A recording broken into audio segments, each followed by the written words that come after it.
Bueno, muy bien. Estamos en otra instalación de la serie de Conversaciones a la Intemperie. Mi nombre es Gerardo Muñoz y hoy tenemos una sesión muy particular en la que nos toca presentar la reciente publicación del número especial de South Atlantic Quaterly, también conocido como SAQ, que está dedicado al concepto o noción de poder destituyente y que ha sido curado por los profesores, en este caso editores, Kieran Aarons y Idris Robison. Simplemente una brevísima introducción antes de comenzar y darle la palabra a quienes participan hoy.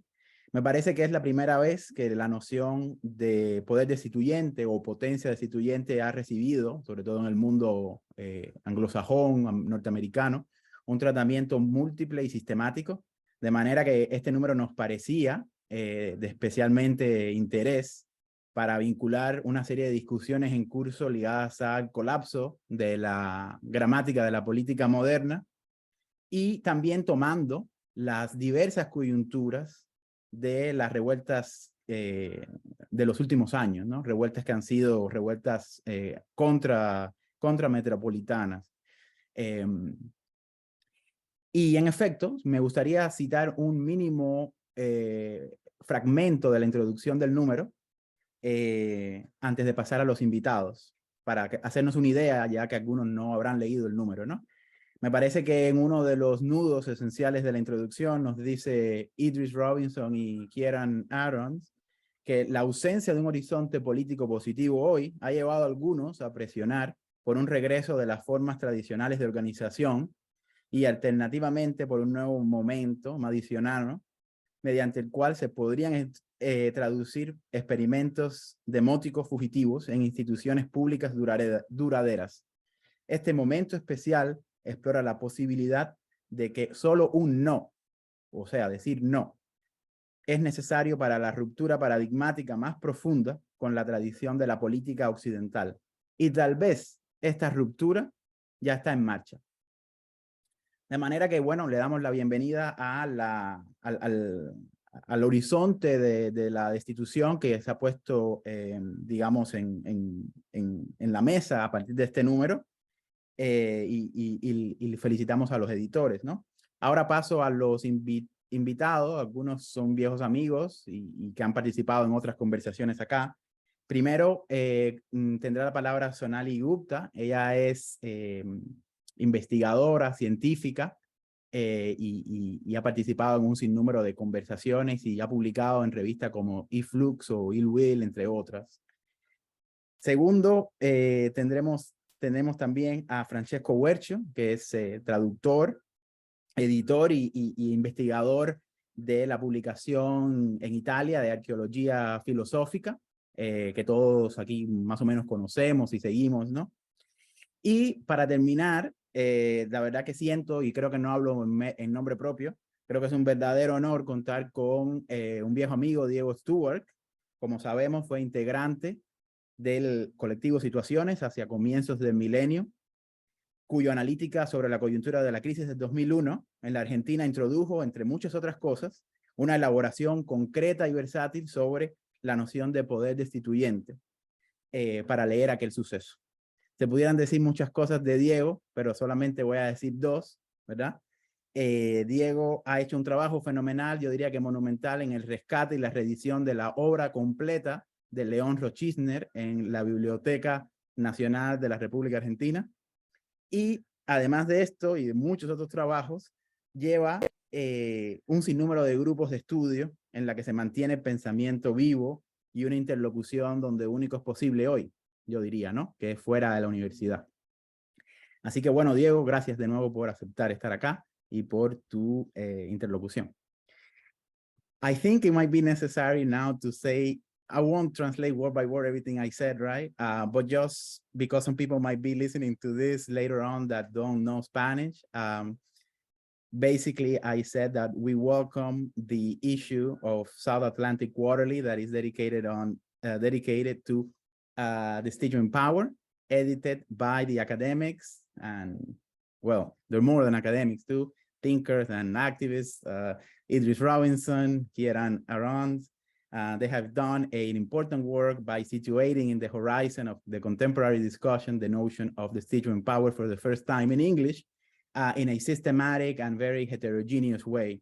And so this is an issue that we thought that had to be discussed. And this is, in a way, a modest contribution to what we think should be an ongoing discussion of this problem in the wake of the collapse of modern politics and the crisis of hegemony, which is important for some of us. I quoted precisely a little fragment that appears in the introduction, where the problem of destituent power is inscribed in what Kieran and Idris write in relation to the exhaustion of the Western political tradition, and that this ongoing fragmentation or destitution of modern politics is already undergoing a process itself, right? So it's not just a conceptual academic exercise. And then, of course, I introduced, right, we have speakers today, Sonali Gupta, who is a scientist, and she has written for publications such as eFlux, eWill, among others, and she has participated in many conversations around some of these themes. Francesco Guercio from Italy. He is an editor at Archeologia Filosofica and has been involved in the translation and edition of Reiner and Schulman's work into English. And last but not least, we have among us Diego Sztulwark, who, as some of you know, he was a member and co-founder of the Colectivo Situaciones that emerged in Argentina in the wake of the crisis of 2001. And since then, he has done multiple works and publications, but I just highlighted two things that I think are important. Diego Sztulwark has been at the helm in the publication of the complete works of Argentine philosopher Leon Rochisner, who is still to be sort of discovered in the English-speaking world, and he also coordinates many groups of discussion. So for today, we have the order of Sonali will intervene first, then Diego, then Francesco, then Rodrigo, and then we going to have a conversation with the editors and with everyone with the remaining of the time. Thank you.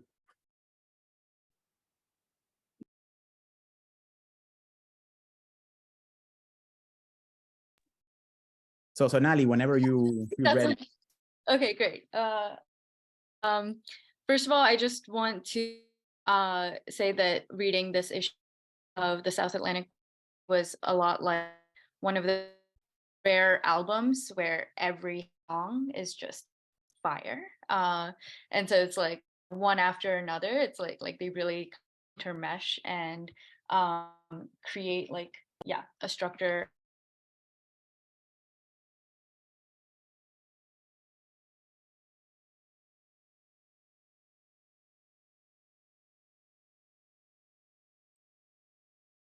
I think Sonali froze, right? Or was it me? Yeah, am I think it's Sonali. Yeah.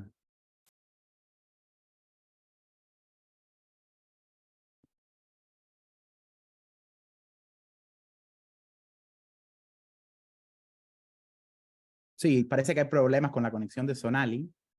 Así que, bueno, se me ocurre que, bueno, entonces, Diego, si te parece bien, pues para no perder tiempo, pues puedes tomar la palabra y después volvemos a Sonali. Creo que estás en mute, en silencio. Es verdad, perdón. Bueno, muchas gracias por la invitación. Cuando me llegó la invitación al número de la revista de SAQ, inmediatamente me acordé de viejos números en los que habíamos colaborado con el colectivo Situaciones, sobre todo a partir de la amistad con Michael Hart, ¿no? Que es una amistad que perdura. Entonces, recordando un poco esa tradición de discusiones, es que me puse de inmediato con Gerardo una conversación un poco sobre la editorial o sobre la introducción, que me mandó, por suerte, en castellano para poder leerla, voy a hacer unos breves comentarios sobre lo que leí. Y como hay una cita, o dos citas al colectivo Situaciones, me voy a dar por aludido, digamos, no voy a intentar aprovechar esas citas para decir algunas cosas. Digamos, el punto en común, muy evidente para todos, es que hay una crisis de horizonte revolucionario, digamos, ¿no? Ahí podemos situarnos todos juntos. Se me acaba muy rápido el horizonte en común cuando aparece la cuestión de la ruptura del paradigma. Porque suponer que la revolución, o toda una tradición revolucionaria, como se dice también en el texto de la modernidad, es un paradigma, ya me parece un problema. Diego, perdona que te interrumpa, pero para ir haciendo la traducción, ¿te parece bien si más o menos cada bloque yo... Perfecto. Okay. Decía, vale. Entonces, so Diego was saying that he finds a common ground in the first condition that there is a crisis of politics, but that he thinks that he has a problem with the notion of separating paradigms. So for instance, talking about having or thinking about a paradigm of revolution of the modern sense. Simplemente por el hecho de que bajo la noción de revolución y de modernidad entendemos muchísimas cosas. Sabemos que hay muchísimos conflictos. Entonces, digamos, suponer que vamos a entrar en una ruptura con todo eso, ¿no? Me parece gigante, me parece inabarcable. Luego encuentro que hay un comentario muy interesante, una cita de Foucault que dice que el análisis del poder es fundamental para dar sentido a las luchas. Pero inmediatamente después hay una cita de colectivo de Situaciones, donde se habla de la actualidad del 2001 para comprender un poco el ciclo de luchas destituyentes. Me gustaría decir que hay una interesante tensión o contradicción entre el colectivo Situaciones y Foucault, porque el colectivo Situaciones nunca hubiera escrito en aquel momento que es del poder que surge el sentido, ¿no? Nunca hubiera dicho de una analítica del poder surge el sentido, siempre hubiera dicho de las resistencias surge el sentido. Y me parece muy interesante el hecho de que nosotros tengamos a la vez que ser, digamos así, actualizar nuestros análisis del poder y derivar el sentido de las resistencias a la vez. So Diego says that he picks two quotes from the introduction, where Foucault is brought to the scene, and basically to say that power, the analytics of power, produces a new elaboration of sense. But then immediately after that, Colectivo Situaciones is quoted, where he finds a little bit of attention, because according to him, Colectivo Situaciones would never speak or depart from power, but rather from struggles. And that's where new sense or meaning, he's using the word sentido, emerges. Entonces, a mí me interesa el tema del doble comienzo, comenzar siempre dos veces los análisis. Empezar, sí, siempre por el problema del poder, que también es el de la enemistad, pero también comenzar por lo que resiste, por el mapa de razones que arma lo que resiste. So Diego says that he likes to always depart from a double point of origin, or a double instance of beginning.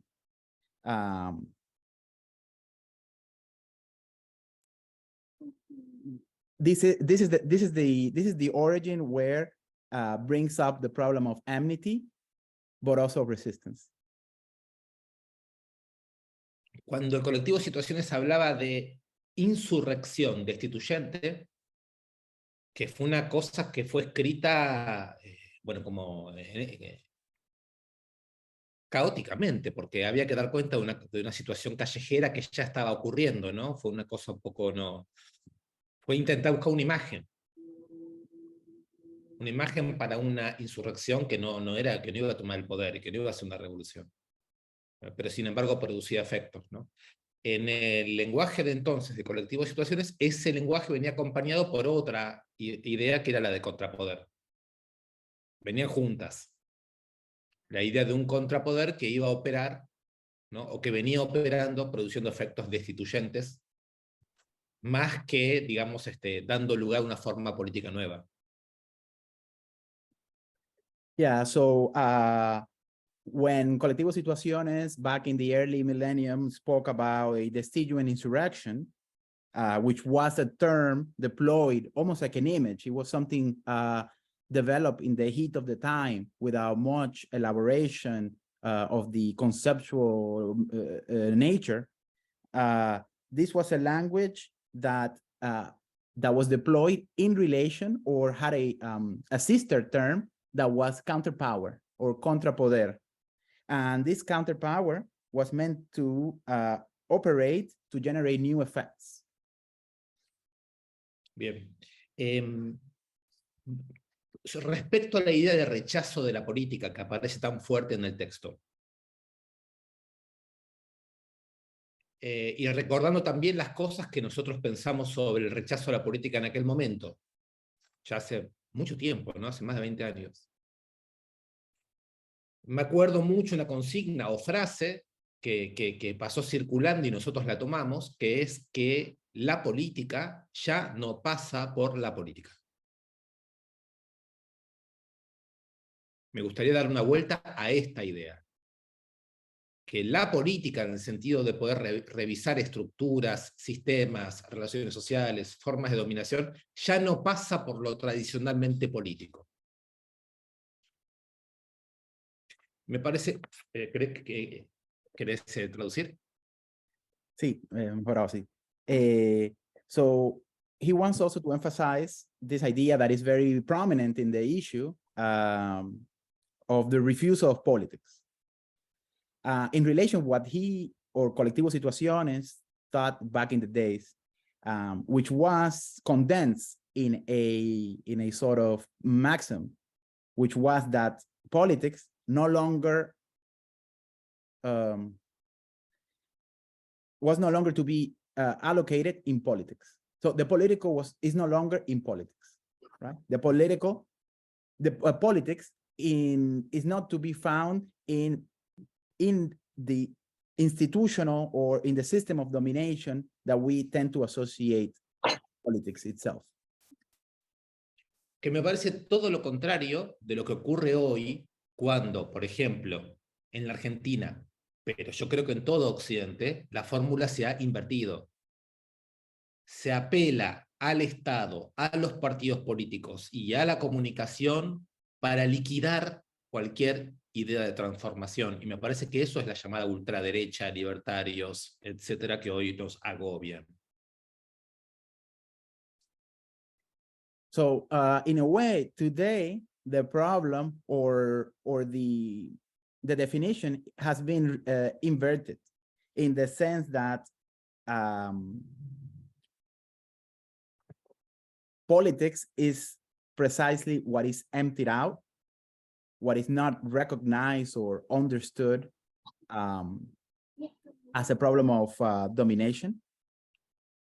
And that's what gives a place or a space to the spirit or to the force of the new right that is emerging everywhere.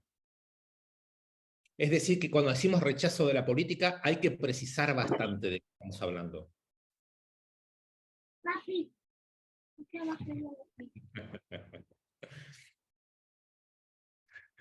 So when we say refusal of politics, we must be precise or have these two forms in mind. En la Argentina hoy las consignas de rechazo de la política vienen de la ultraderecha.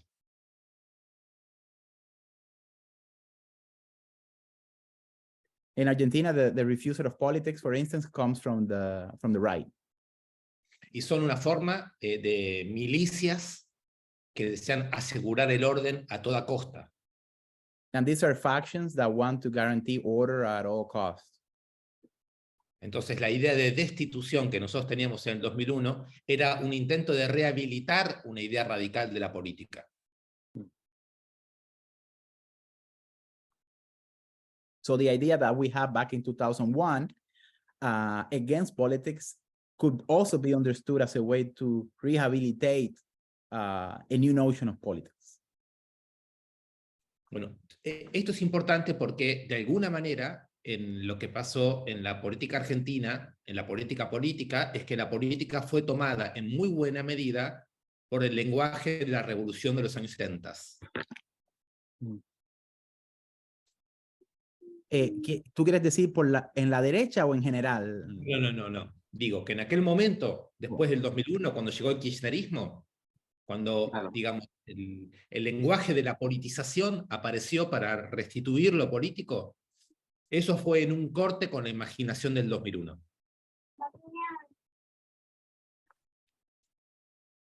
So in a way, what happened in the aftermath of 2001 was a political restitution that fed from the imaginaries of the 1970s, but it was not the same as the what was going on in the insurrection of 2001. Entonces, nosotros, digamos así, podríamos decir, como dice la revista, que hay un problema con el paradigma del conflicto y de la lucha, si estuviésemos intentando delimitar un territorio con respecto al setentismo político.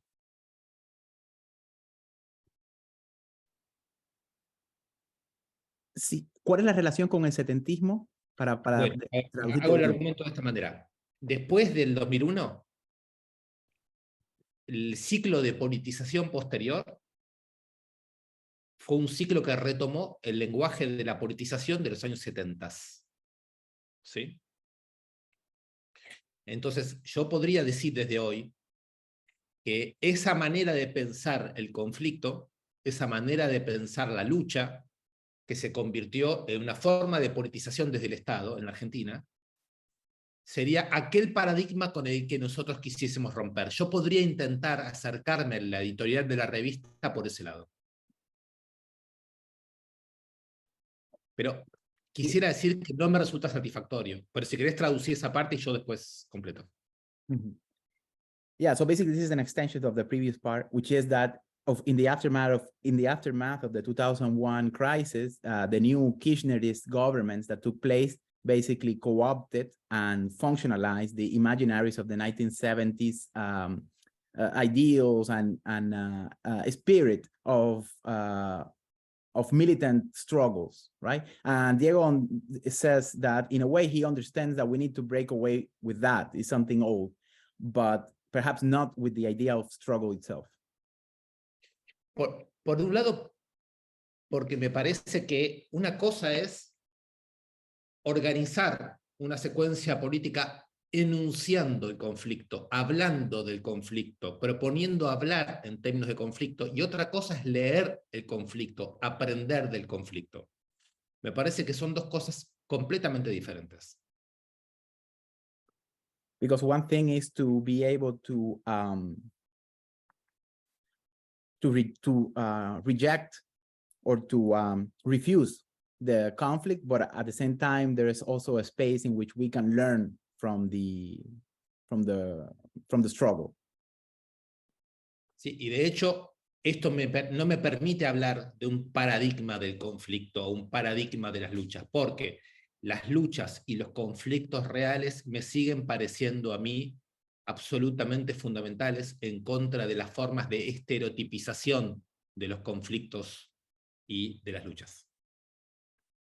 And this is the reason why I am skeptical in a way to reduce concrete struggles to the paradigm of struggle.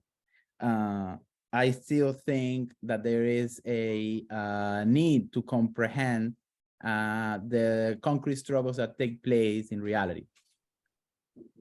Bueno, dos cositas más para terminar. Me pasa lo mismo que me pasa con la idea de un paradigma con el cual habría que romper, o un horizonte que habría que romper, que me parece muy difícil porque no veo a nombre de qué novedad uno entraría en una ruptura general con un paradigma de luchas y de conflictos. Me pasa lo mismo con el pasaje donde se dice que hay que salirse de la economía y del trabajo. no encuentro la productividad del salirse de, salvo que uno tenga una percepción muy estricta del trabajo y de la economía. Muy estricta, muy ligada al empleo, muy ligada al capital, muy ligado al mando, muy ligado a la jornada laboral, incluso muy ligado a los años 70.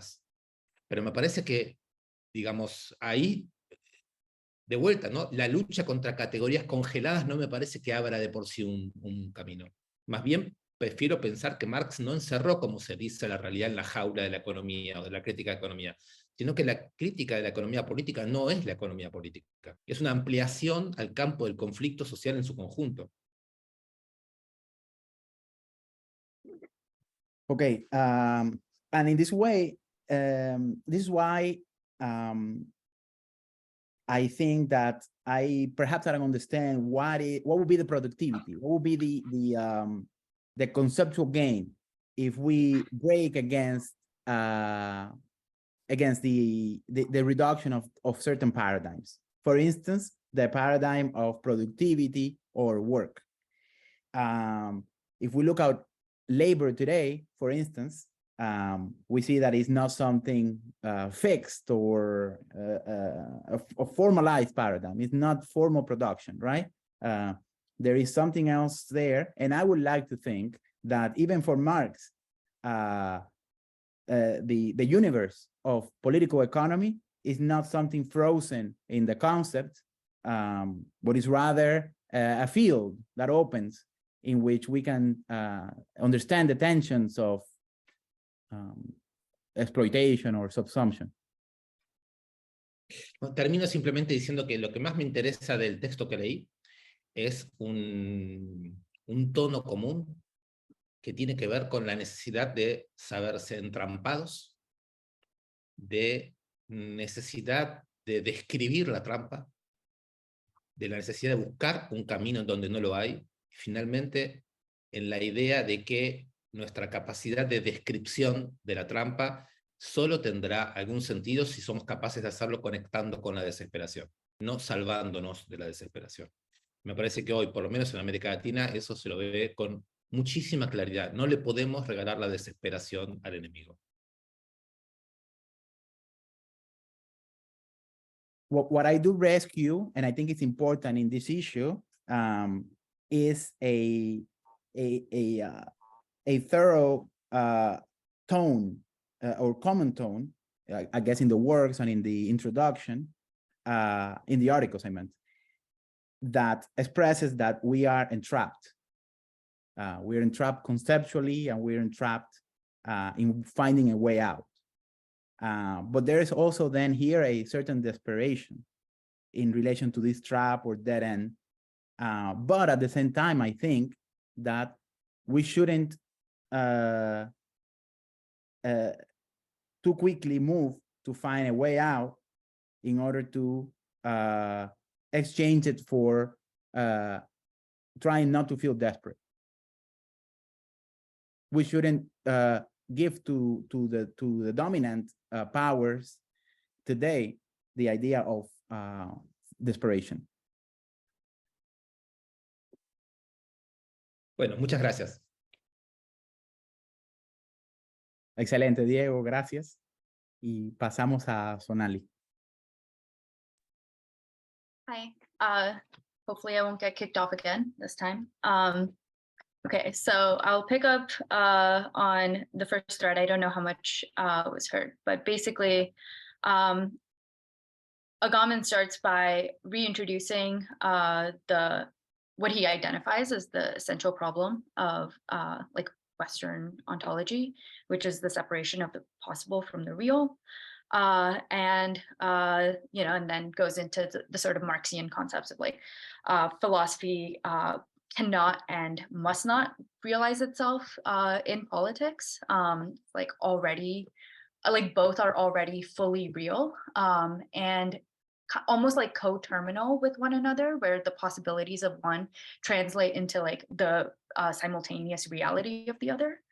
And then basically like the preservation of possibility is the most precious gift of the sort of like messianic idea of revolution. And so given that kind of framework that Agamben sets up, and then like Idris's insistence that destruction has to be a part of that, like there's like a destructive act embedded in that can't be subtracted. And it's not just like the katargein, the like inoperativity, the like derealization, the taking out of the act, but also this like destruction. I have like basically a couple of questions which start from the splitting of the possible to the real. So that's kind of where I ended last time. So basically, there is like Zurabikvili does this, Delanda does this, but Deleuze poses like the solution to the sort of Hegelian possible versus real as the conversion of like virtual to actual being actually the thing that's like more operative, specifically in Destituent Power. And the difference between virtual and actual is that virtuality is not just the conversion of what is possible to the real.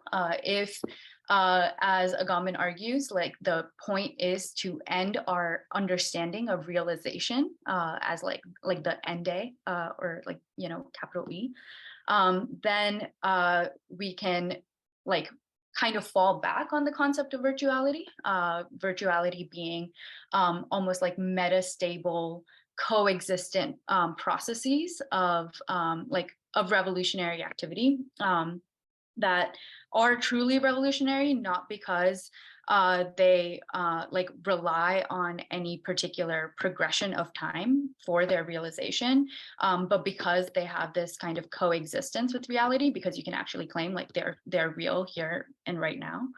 And I think that this is like echoed most strongly in like the sort of transient energia that you spell out, Idris, where like movement is in the one who moves, like the house is in the building of the house. There is like no, like obviously the realization of the house, you know, like Hegel would argue, like ends the process of construction, but the house as in and of itself, like manifests something about the builder, and so there's like basically this, and this is like really consistent with the sort of, so like the house exists as a virtuality of building, and basically the house becomes actant. It's like not an it's not a static feature. Like the transient energia isn't a static feature of the house. It exists in this sort of like dynamism. And so I guess like the first question I have is like, how do you disentangle the sort of process of like the process of realization, which you know, Agamben argues creates this kind of like incorrigible progression of history that defines like Western dominion, and like basically precludes like revolution. How do you disentangle that like making of reality from specifically like this kind of dynamicism that's inherent to like an actant matter? And I know that that's like a really kind of very theoretical question, and so I kind of want to like ground it a little bit more, like for this kind of next thread I want to follow, like ground it more in like specifically like a revolutionary context. And to do that, I'll kind of go back to the concept of like the katargen, the inoperativity, the derealization, the taking out of the act, and how basically like Benjamin has like mythic violence, divine violence. There's like these like features of both that are spelled out. There's like the kind of destruction that always leaves behind a remainder, so that there's like a fraction left to continue the sort of mythic violence. It like exists a little bit outside of its own realization, and then there's a kind of destruction that like destroys its own traces, you know. And both of these kind of echo the kind of like is destruction realizable or not, you know? And like I think that what your piece is tending towards, Idris, is that it's like not actually realizable, and that's like what animates the state. But I kind of want to invert it, where what we consider like revolutionary activity in terms of these very metrics of realizability, but also does destruction leave a trace? Does our form of destruction, or like the destruction that can't be subtracted, does that require a remainder? And so to like ground it in something real, I think of an example a lot in discussions of, which is in Greece, in Exarchia. Can people hear me? Okay, in Exarchia, basically all of the police stations were destroyed. You know, that might be like a little bit, you know, but like a large part of the police infrastructure is completely destroyed, but it didn't achieve abolition. And so I think that like examples like that are multitudinous in revolutionary movements. You could even tie that to a lot of the sort of insurgent activity of 2020, and like what destruction is capable of achieving and what it is that we're trying to destroy. Because in a sense, like it almost preserves the mythic character of the law, a type of destruction that actually builds the like the rubric, like the total annihilation, the kind of destruction that is characteristic of the pure violence, you know. But in the same sense, it like preserves the character of the law because the law appears to exceed the precincts. It's like that the purity of our violence still stands in relation to the law. It also may be one of the or a couple of the features that Yessi poses, so like mythic violence, which is like militarily useless tasks, or wordless idea. Like it doesn't the sort of wordless idea, you know, but it like relies on it actually. So like revolutionary activity does mirror in a lot of ways mythic violence, and this kind of, yeah, like the mythological machine of the left. And so how does our idea of destruction, the kind of destruction that that Agamben wants to subtract and like leave only to the inoperativity, the derealization, how does the destructive character that can't be subtracted, to what extent is it answerable to, you know, these like rubrics of mythic violence? Yeah, to me that's like a really big question, and it kind of relates to the sort of actant matter thing, which is like who is acting and what is being acted on, like where does that distinction lie? And in a sense, like do we like how do we not undergo katargain within ourselves? How do we like, you know, not take out the act? Like how do we stay actant? And yeah, I think that's like kind of one open question that many like trains of thought keep leading to. Do I wait for translations? I was going to offer like a condensation of like your 3 points or 4 that you have done. Okay. Okay, I have one more point, which is like separate. It relates more to Karmy's piece, but I can save that for later. Yeah. Okay. Okay, excellent. Thank you, Sonali. Bueno, entonces es muy complicado y elaborado, ¿no? La reflexión que ofreció Sonali, pero simplemente para reducirla en 3 puntos, ¿no? Sonali intentó pues poner el dedo en la cuestión de la crítica que bueno, se incluye en el número de Agamben al problema de la realización, que está ligada pues a la eficacia de la acción, ¿no? Y el primer punto de Sonali fue pues enfatizar que cómo es, digamos, cómo pensar esa destrucción, digamos, de la metafísica del acto, ¿no? Y de lo que supone realizar un acto, llevarlo a cabo, si también hay un problema del límite material o de la materia misma, ¿no?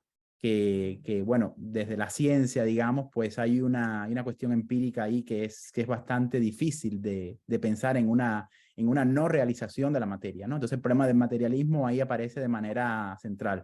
El segundo punto se deriva de este, que tiene que ver con la cuestión de la destrucción y lo que queda de la destrucción, ¿no? Es digamos, el problema del resto, ¿no? O de la ceniza también. Es decir, cuando se destruye todo, siempre queda algo, ¿verdad? Y entonces, pues, ¿cómo hacer o qué hacer con eso? Entonces, Sonali introducía una figura bastante interesante, ¿no? Que no recuerdo dónde fue, ¿no? Your example from the police, Sonali, where was it from? Exarchia, Greece. Exarchia?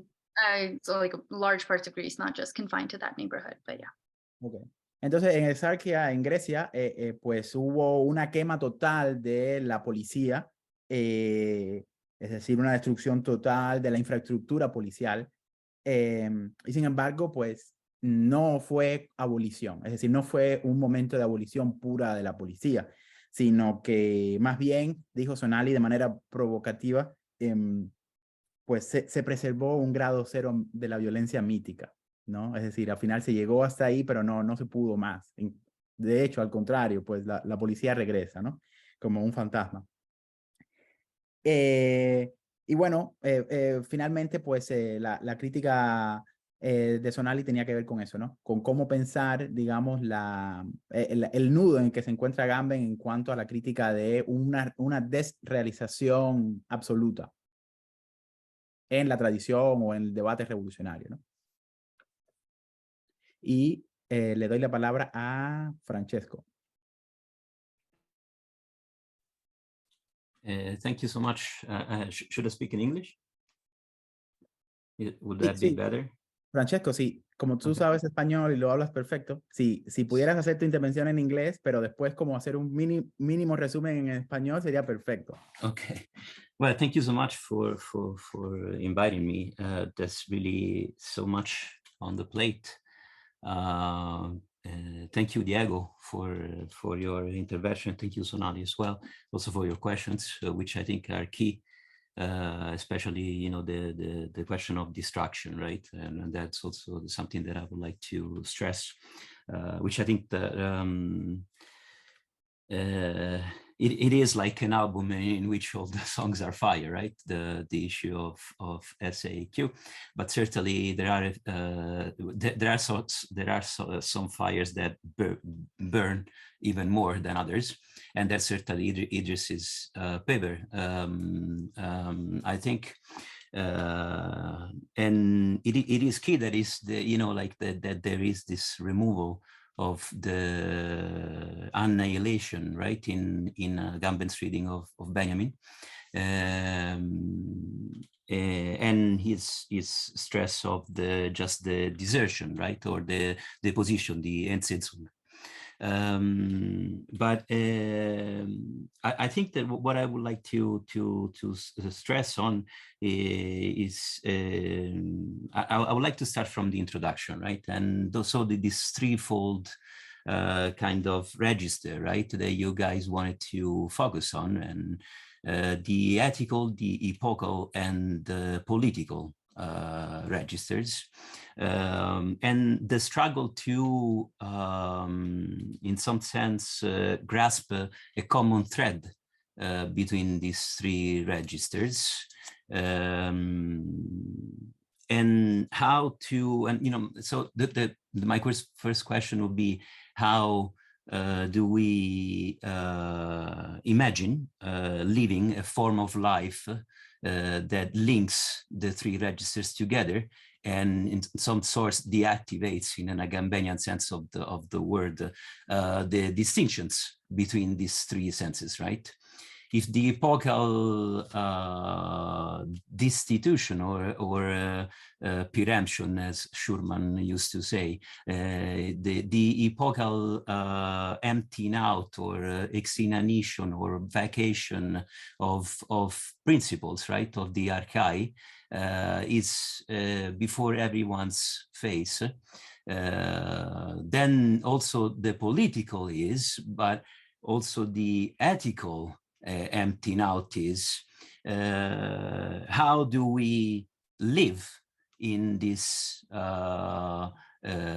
emptying out, right? In this ethical, epochal, and political emptying out. And I think that also your introduction and Kieran's essay also was really pushing on these questions, right? So how do we inhabit this place of epochal exhaustion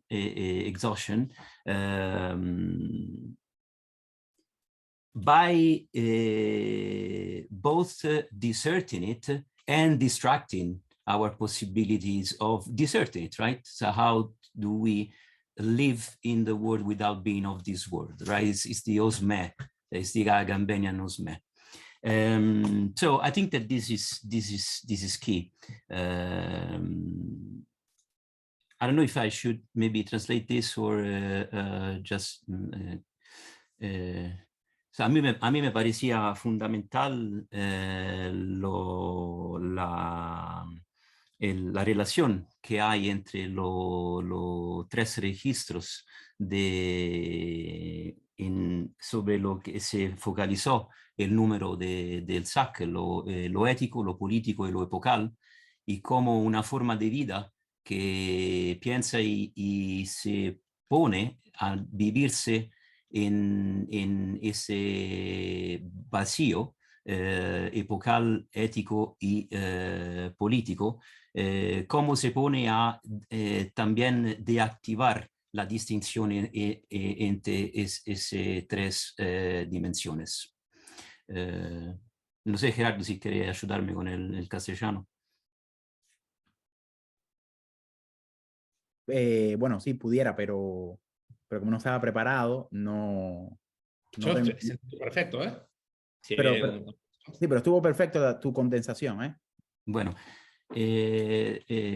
entonces, so what I think it's the question that is key, and it is, paraphrasing Schurman in Idris's and Kieran's introduction, is how do we constitute ourselves collectively as destituent, right?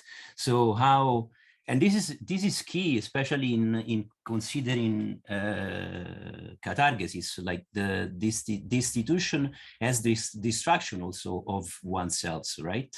So how do we destitute one? And I think that also probably, the removal of distraction in Agamben's reading of Benjamin, it has some genealogical reason in this, right? There is some kind of ground zero of subjectivity, and that's the risk of, right? That's the risk that, going beyond, right? It's Nietzsche, right? It's going beyond. So how do we destitute oneself? How do we destitute ourselves without trespassing the line of total annihilation of subjectivity, which I think Kieran, not in the issue, but somewhere else, had mentioned this, right? Jesi's reading of Rilke. It is the remainder of subjectivity. It is something that even in the annihilation remains. And I think this is another question that maybe we could address in our conversation. Refraining from falling in love and also from sacrificing before the mythological anthropological machine. And I think Rodrigo's intervention was really interesting on the difference between sacrificing and martyrdom, as to testify. It's there's no one testifies to what is untestifiable, basically. So what kind of remainder of subjectivity is the subjectivity that testifies, right, in martyrdom. That's also another question that I found really interesting. So if it, and then I'm gonna translate. If we found ourselves refusing this arche mourning, right? This mourning of power, as Idris and Kieran referred to in their introduction. How do we connect the mythical suspension of time of the struggle to everyday life? And that's I think it's also another question that Agamben has in mind, and then maybe we can address in our discussion. So voy a traducir en pocas palabras. Me parecía que la cuestión clave del número fuera como constituir a sí mismo un sujeto destituyente. Entonces, cómo constituirse destituyéndose. Y ese me parecía muy importante, ¿no? Cómo enfrentar ese trabajo que tenemos que hacer de elaborar el ¿cómo se dice morning? El duelo. El duelo, como elaborar el duelo de las arcai, de los principios, ¿verdad? Entonces el duelo de esta manifestación del vacío, del poder, del trono que está vacío, ¿no? No... is the Heideggerian Verbinden, right? El Verbinden heideggeriano. ¿Cómo no pasamos de esta fase? Y me parece que Diego, ¿no? Estaba hablando de esto, ¿no? Cómo se pasamos sin pasarnos de esta fase y no dejar nuestro duelo a la derecha, ¿verdad? Sería como eso, ¿no? Como no dejarlo a la máquina de captura de la derecha, ¿no? Entonces, y me parecía el duelo también, como la revuelta se han dado en los últimos años también, como revuelta del duelo también, ¿no? O como que una de las causas principales de mucha revuelta, por ejemplo, Black Lives Matter, right? Son mucho, ha sido como revuelta de duelo, ¿no? Como sobre muertes. Sorry, I think I was doing something in Spanish that then I hadn't said in English. So, so I think that, you know, instead of just talking too much, maybe I could just share some of the questions that I was thinking, and that maybe, what do you think? Yes, please. I'd like you to do that because they're really good. Okay. No, I think so. I had prepared a few questions for both Idris and Kieran, but you know, up to discussion, it's a lot of questions, and there were even less questions that I had prepared. But I think that, you know, the first question would be, how do we see and how do we inhabit the difference between the anarchy of power in a Pasolinian really sense of the term? So, you know, like the power, you know, the self-positioning of power, you know, the sovereign act per se, and the anarchy in a Schurmanian sense or in a Gambenian sense of, you know, an anarchy which is different from this anarchy of power. How do we inhabit and how do we live that?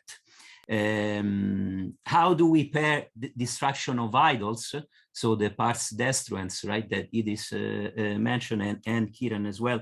How do we pair that with the the duration in everyday life? How do we inhabit or how do we perform the creative, the creative time, the Gustave Guillaume's creative time that Kieran talks about, right? How do we inhabit that? How do we refrain ourselves from loving the suspended time of cruel festivity, of revolt, and we bring that back to everyday life, right? Without living that everyday life as a bourgeois subject, in a way. Can I be selfish too and ask you to formulate the question you gave for me, just because it's so hard and I want to hear your thought process for it too? Yes, let me look at it. I have read some notes. Yes, sorry. So this one, I think Kieran pointed this out. What kind of technology of self you guys envision being capable of consciously accessing an immanent experience of self-abolition, so katargein, that remains in contact with its own historical being, right? So, how do we prevent once we throw ourselves in the struggle, how do we prevent ourselves to becoming Rosa Luxemburg, in a way? The sacrificial economy of the revolt, how do we prevent that? What kind of control subjectivity exerts on itself to always remain in a waking state?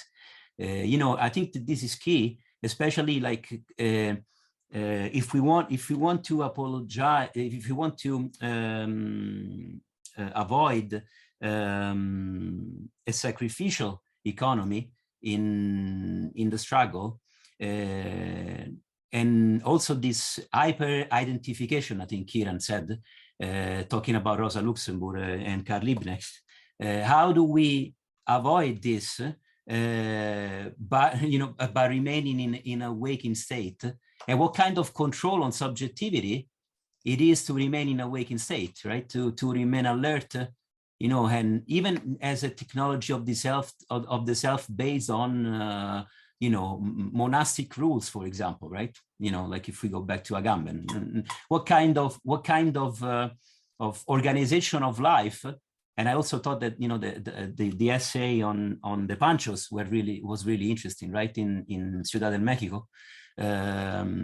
What kind of organization of life stops being a totalitarian organization of life, which is even the monastic rule, and becomes a form of life together, right? And then Peridis, so maybe we can I'll skip many of the questions, but so how are we to think of destitution as destruction, and how are we to think of the low positive violence as transient activity, producing not only low preserving violence, but subjectivities as erga, right, as products?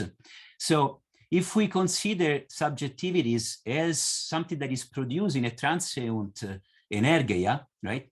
So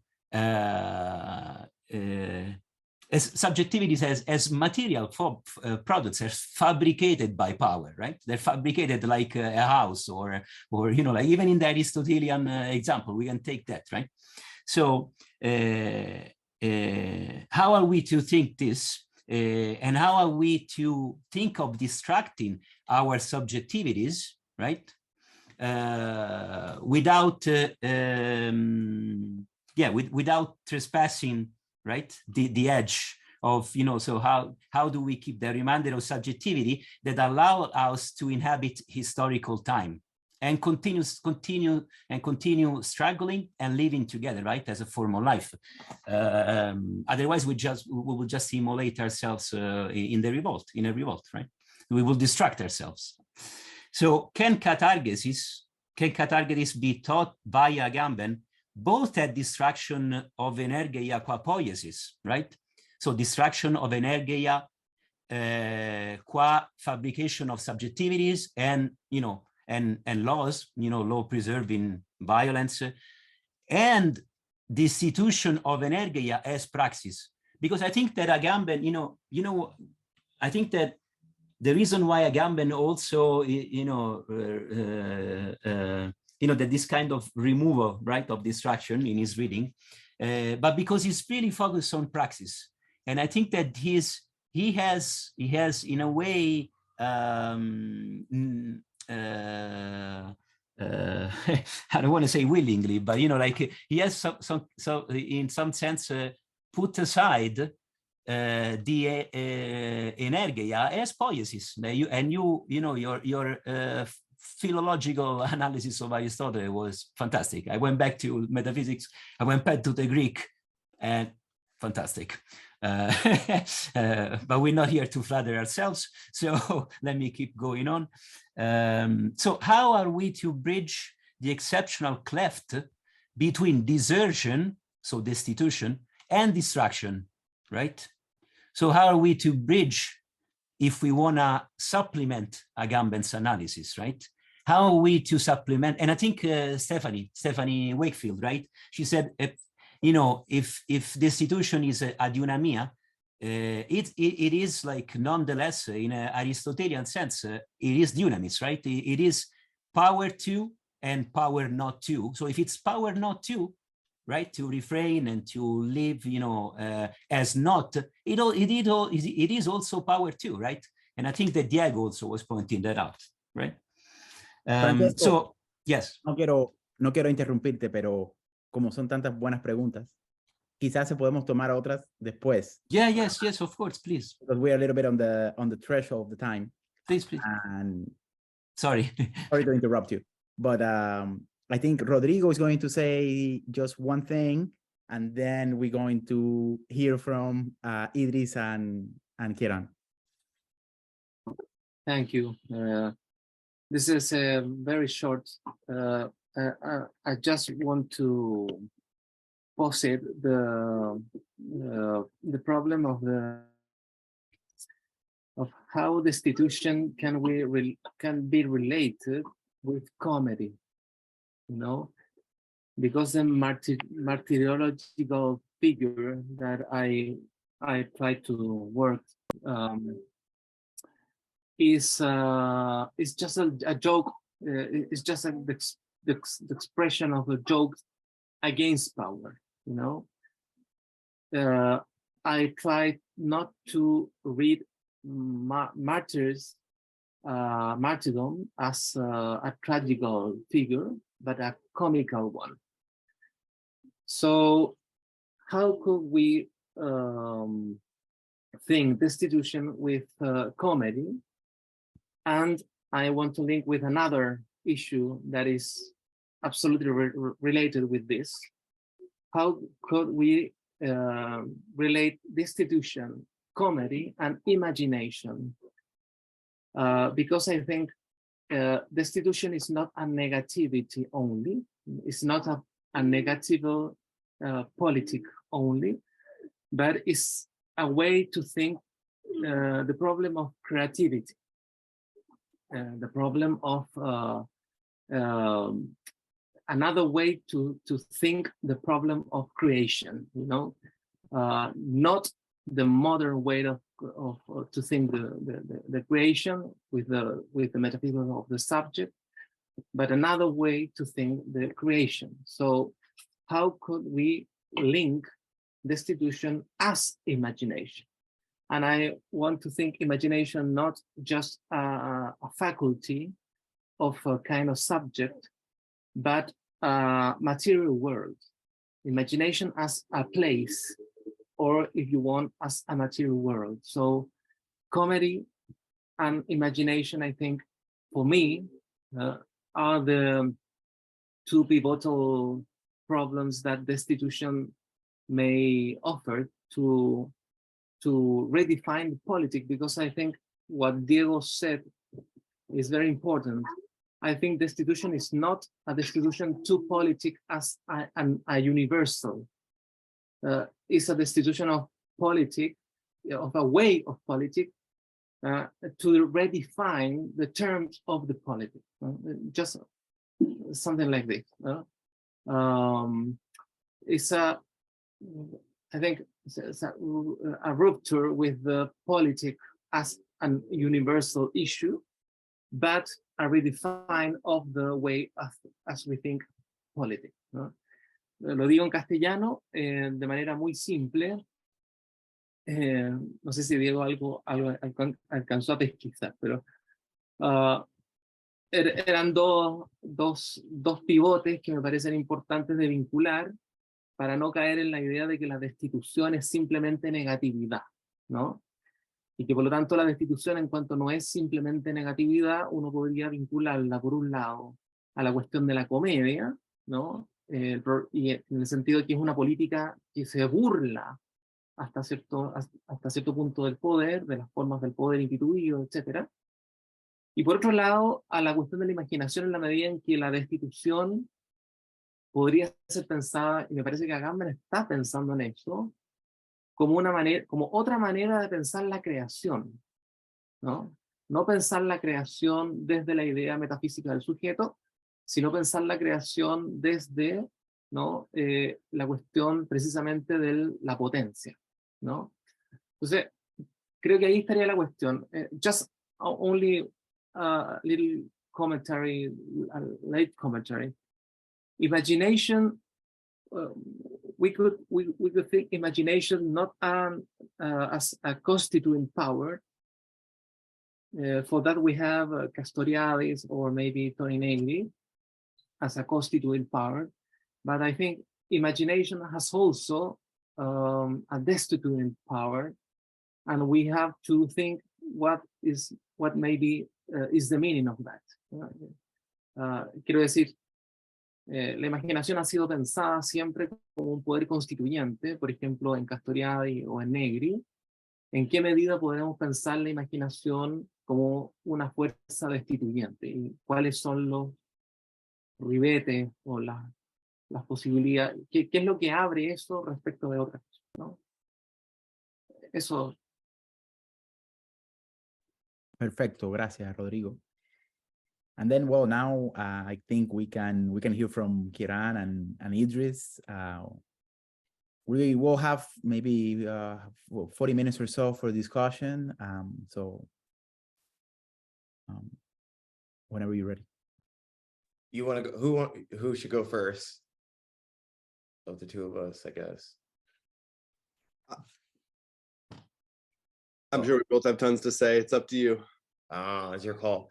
Okay.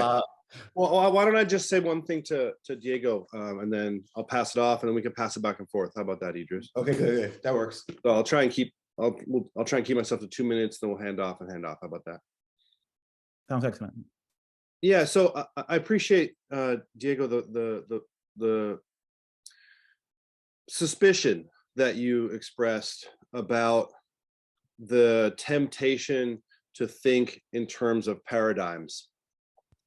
And I think that your insistence on not leaving the terrain of struggle and in its concreteness is something that I share with you. And I guess what I would say is that in the history of metaphysics, paradigms tended to be thought as universals or as foundational grounding principles from which forms of action were deduced or expressed, right? But that came before the forms of action, right? And legitimated them. I think what we're encountering is, in a sense, moving in the opposite direction, where we're seeing waves of uprisings or participating in waves of uprisings that continue to hit upon limitations that the languages we have for understanding them don't help us move through.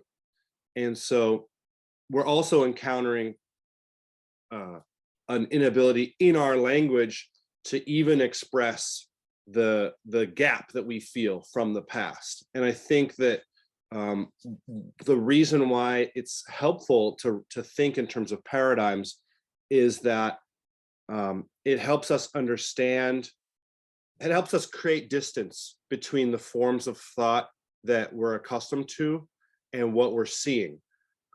If that distance becomes abstract and it becomes a kind of stepping away from struggle in order to reflect indifferently, then it's not helpful. But the kinds of paradigm, for example, that I describe in my text on Yezi, like a paradigmatic shift in festivity, or the kinds of paradigm that Catherine Nelson talks about in using Sherman, right, to think about how struggles today have new dangers, or right the paradigms that Mikkel Bolt Rasmussen pulls out of Blanchot, or the Invisible Committee. These are moments that are helping us think the failures that we're undergoing in a struggle today, right? So I would just say that the paradigm is an effort to break our habits of thinking in order to get closer to what we're actually experiencing. It's not a moment of stepping out of the struggle.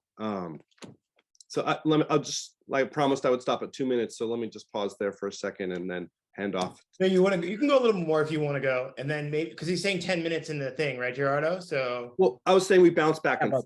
But let me translate for Diego. okay. Entonces, lo que dice Kieran es que entiende, está completamente de acuerdo, entiende tu sospecha sobre la cuestión del paradigma y la distancia que puede establecerse con respecto a las luchas, y que de alguna manera eso es una vuelta a reconsiderar el viejo problema de lo universal, o lo universal y lo concreto, ¿no?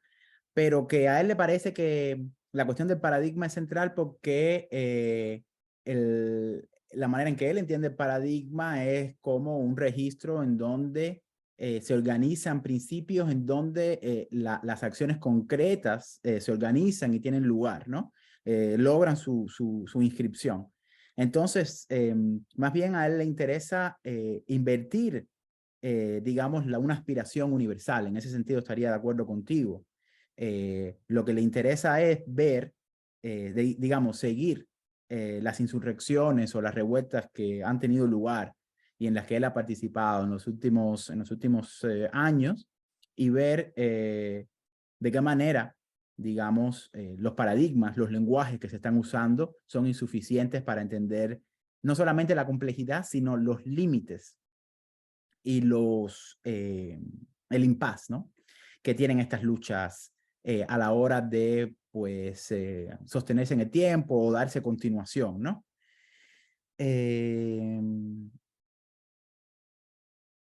Bueno, me parece que eso compensa la idea. Sí, no, solamente que para Kieran el paradigma es una manera de acercarse a la cuestión de lo concreto y no de salirse de la lucha. Eso es lo que está tratando de...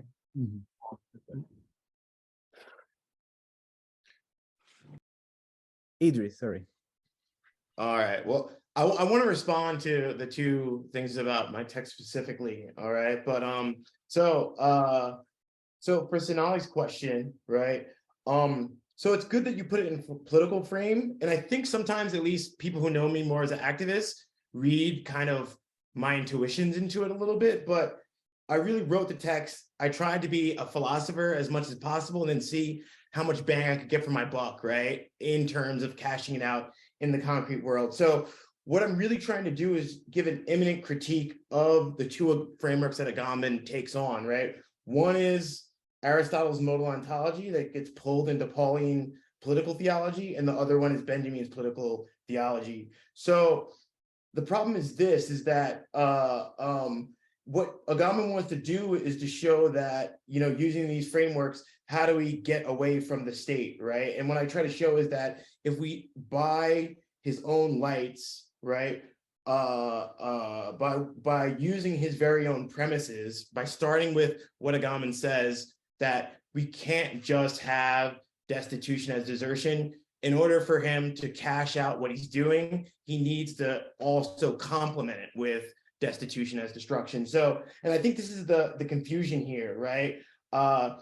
What needs to be remembered, what needs to be remembered is that I'm arguing for both destitution as destruction and destitution as desertion. So destruction without desertion you get the exarchy example, right? It leads right back to the state. On the other hand, right, and this is the Agamben way, desertion without destruction is going to lead you right back to the state as well in terms of guerrilla gardening, right? So this is how it would go in political terms. So that's why I'm arguing for both, all right? One of the difficulties here is when I switch from, and when he switches from, and this doesn't get brought up in his text, but I tried to point this out, is that when he switches from Aristotle, right, Aristotle's modal ontology to Benjamin, right, it needs to be noted that potentiality in Aristotle has two modes, right? Immanent and transuent, right? This really archaic scholastic mode that gets, you know, the last time it even gets really even brought up is in like the 1500s with like Francisco Suarez, right? So it's a really archaic kind of distinction, but it's important for Aristotle's ontology. But with Benjamin, law creating violence is only going to be transuent, all right? So in that way, pure violence for Benjamin has to be the complete destruction of the state with no remainder, and anything left over by definition is going to be benthic violence, all right? This is just like how it works within his framework. So an accurate reading of Benjamin isn't going to give us the best bang for our buck. We kind of should stay with Aristotle here, right? Because he has a more robust understanding of potentiality and actuality. So if we stay with him, we get into what Francisco noted, and this was like kind of one of the big cruxes of the paper, is that Agamben wants to lean towards this one understanding of potentiality as praxis, or, you know, with or I called it imminent potentiality, but he neglects poesis, right? So and I would make the same mistake if I leaned only towards transuent potentiality and just thought about this reverse and destruction, right? We have to have both, right? So just to give a quick short recap of the argument, it's really that if you have just an imminent form of potentiality that's not productive, that's not creative, that's not transuent, the ontological model we have of reality is just implausible, right? You either get this Heraclitean flux, right? I think you could do a Deleuzian kind of thing that sometimes Agamben wants to lean to, but that's going to conflict with his commitments to Debord, right? Where he really does think capital and the state have a material reification in the spectacle. So just to close it all out, we get to Cartagessus, right? So we use this understanding of the two sides of Aristotelian potentiality to give us two forms of actuality, right? Transuent and imminent. And this is going to be reflected in this Pauline notion of Cartagessus, right? So when you look in the biblical lexicons, right, and if you look, you know, it really, Cartagessus is typically defined as abolition, right? So that side is already there, right? Nevertheless, if you read Paul enough, you do see points where he does talk about destitution as desertion. So what I'm really trying to do is just make sure that both sides of Paul are there, right? And you need both sides in order to rid yourself of the state, according to the premises that we began with. And then I'll stop there, and then I want to say more about Francisco and Diego's questions. Yeah, Gerardo, do you want to make a translation summary before I continue?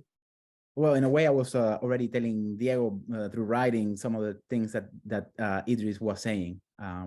Pero fue, bueno, un poco la intervención de Idris sobre la cuestión de la potencia en Agamben y desde Aristóteles, ¿no? Y yo te comentaba, Diego, que quizás, bueno, para materializarlo en tu escena de trabajo, sobre todo ahora, ¿no? Si pues te mueve decir algo, tal vez no sobre Agamben, pero sobre cómo tú has entendido la cuestión de la potencia, ¿no? Y a partir de Spinoza, porque es muy relevante, me parece, como decía Idris ahora mismo, cómo Agamben trabaja la cuestión de la potencia desde una arqueología aristotélica de la cuestión, y no tanto desde Spinoza. Entonces a mí me parecía ahí pues un nudo interesante, ¿no?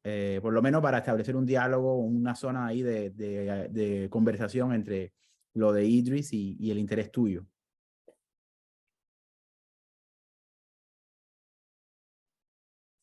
Okay, I wanted to pick up one of the issues that several of you talked about, which is the question of how violence appears in this issue and in our time, and why the problem of myth is important for thinking through that. This came up in Francesco's questions about how do we stay in a waking state as we enter into suspensions of time. It came up in Sonali's question about how revolutionary violence can avoid mirroring mythological violence, or how our destruction can avoid repeating mythic patterns. So there's a few different threads here. I think for me, it's really important to note that, lastly, I think this picks up on the question of the central conflict and the place of struggle, and what is it about struggle as a grammar, as a paradigm that we need to challenge. And this is something that Diego was asking us to be precise about, so I would like to be precise about it. I think that condensed into a sort of claim, the issue of the central conflict, or the way in which events like revolts or uprisings create forms of subjectivization that pull us into sacrificial patterns, was the central problem of Furio Jezi's Spartacus. However, Jezi's Spartacus addresses this problem in a period, he situates his analysis in a period in which revolutionaries are still in possession of a program or a plan, a positive symbology that, on his account, hardens or becomes Manichaean under the spell of the revolt event, right? And my question in the essay, and what sort of was bothering me, I like Spartacus a lot, and it's a really important book for me, but what always bothers me about this book is that we are not in the same epoch that Rosa Luxemburg is in, right? A revolution doesn't appear to us with the same kinds of certainties and the same kinds of truths that it did for her. And so what happens to the logic of a suspended time? What happens to the experience of the city and the kind of commune that emerges between people that's different from the party in moments of revolt? What happens to all of that today, right? In our epoch, when these truths have sort of withdrawn themselves. And so my argument, to condense it, is that Jezi's solution at the end of Spartacus, this double Sophia idea, sets up a problem which is not going to be usable by us. It's a failed analysis. He thinks it's failed even on the terms of Luxemburg, but it certainly fails us today. And the problem with his analysis there is that he thinks we can still purify myth. And the question is, how do we how do we destroy the moment of identification with the myth in order to conduct it back into history? That's not our problem anymore, because we don't have a positive myth that conducts through us, that we bring into the situation, right? So in the later work, which I think is more appropriate for thinking about today and what we've lived through recently, for example, with the Hong Kong situation, in the US with George Floyd, and with the global uprisings of our time, is that the types of solidarities that are experienced in the moment of festivity have become what he thinks of as negative or cruel. And so I sort of take his analysis of ethnology and adapt it to thinking through what it's like to be in community in a form of fighting that doesn't have a positive myth grounding it, right? And so Jezi talks about how the ethnologist spies, I don't know what the Spanish word here would be, but espionage, right? He spies upon savages in order to find, in a state of exception from his own life, a community with his peers.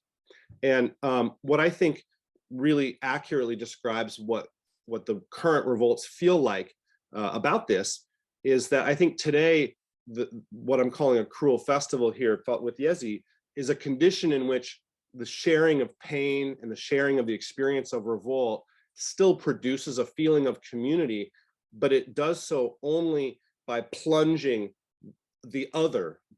our world into disorder. And so there's an experience of violence that allows us to find community with others by letting us see our world from outside of it. So we spy upon the world from inside the event as if we are the others toward it, right? And I think that accurately describes what a lot of militants experience when they look around and they try and figure out who is with them and who they share a perception with. They index that experience to the moment of destruction. And I think Yezi's important insight is that when people are pulling out of revolt an experience of community, they're looking in it for community, they either do so in one of two ways. And this alternation between saying, in the revolt, we have the community, here it is, as I think some people said about the Gilets jaunes on the roundabouts, versus the opposite attitude of there is no community in revolt, we just have to spread the destruction, there's no positivity in it, it's all fascism, as you were, Diego, worrying about, right? I think that's a point that's well expressed by Phil Neal's position. But Yezi's idea is that both of these attitudes are a trap, because they're both about thinking community within the problem of myth still, right? We're within the logic of the exceptional space of the festival. And I think what our task is, and what the destituent perspective that Yezi opens up, is to think violence differently. Violence is not the entryway into community. It's neither that the idea of clearing away that is going to create a community, nor is it the very act of violence that opens up the community. I think both of those logics are guarantees. If we subscribe to either one, we're guaranteed to never make the jump from revolt to revolution. And that's really the problem that we face today, is there are all these revolts, there are communities formed through violence in them, but we don't get revolutions. We can't get out of the event back into historical time in order to transform historical time. Let me pause there, because I know there's a need for translation. Sí, bueno, es un comentario muy difícil de traducir, ¿no? Pero bueno, haré lo mejor que pueda. Dice Kieran, ¿no? que uno de los problemas centrales en la discusión y en lo que él trata de instalar en su escena, y para especificar también a ti, Diego, y al traducir te cedo la palabra, es la cuestión del conflicto como, la lucha o las luchas como conflicto central. Que claro, este es el problema.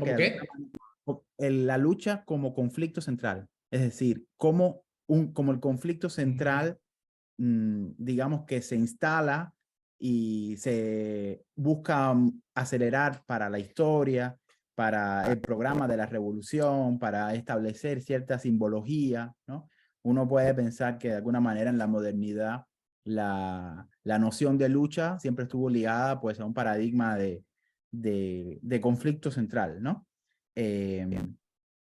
Y que según Kieran, pues eso reproduce una lógica, o termina reproduciendo una lógica sacrificial que es nociva y que lleva también pues a cierto impas, ¿no?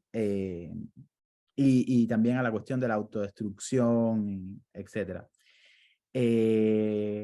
Otro elemento importante que mencionaba Kieran era que en el trabajo de Jesse que él escribe en el número, pues está todavía instalada la discusión de Jesse en Spartacus en torno a las figuras revolucionarias, podemos llamarle clásica, de Rosa Luxemburgo, donde todavía hay la posibilidad de apelar a un mito positivo y por lo tanto a un programa, digamos, de revolución, de emancipación, pero que ya hoy en día pues no podemos apelar, ni hay manera de sostener, ¿no? una irrupción mítica de transfiguración o de cambio. Y por lo tanto, pues, un poco ese era su malestar, ¿no?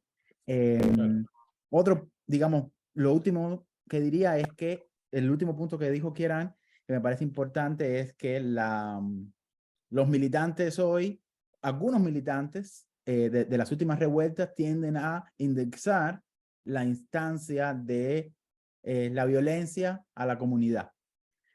Como si de alguna manera la violencia fuese un punto de entrada a la comunidad, digamos, que se forma de la insurrección. Pero Kieran argumenta de que eso todavía es insuficiente. La violencia no puede ser, digamos, un adhesivo o un aglutinante para establecer la comunidad. Que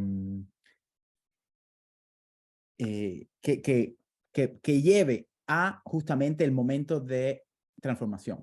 Y al final Kieran insistió de que todavía pues no se ha encontrado un lenguaje capaz de establecer un nexo o un pasaje entre el momento de insurrección y el momento de revolución.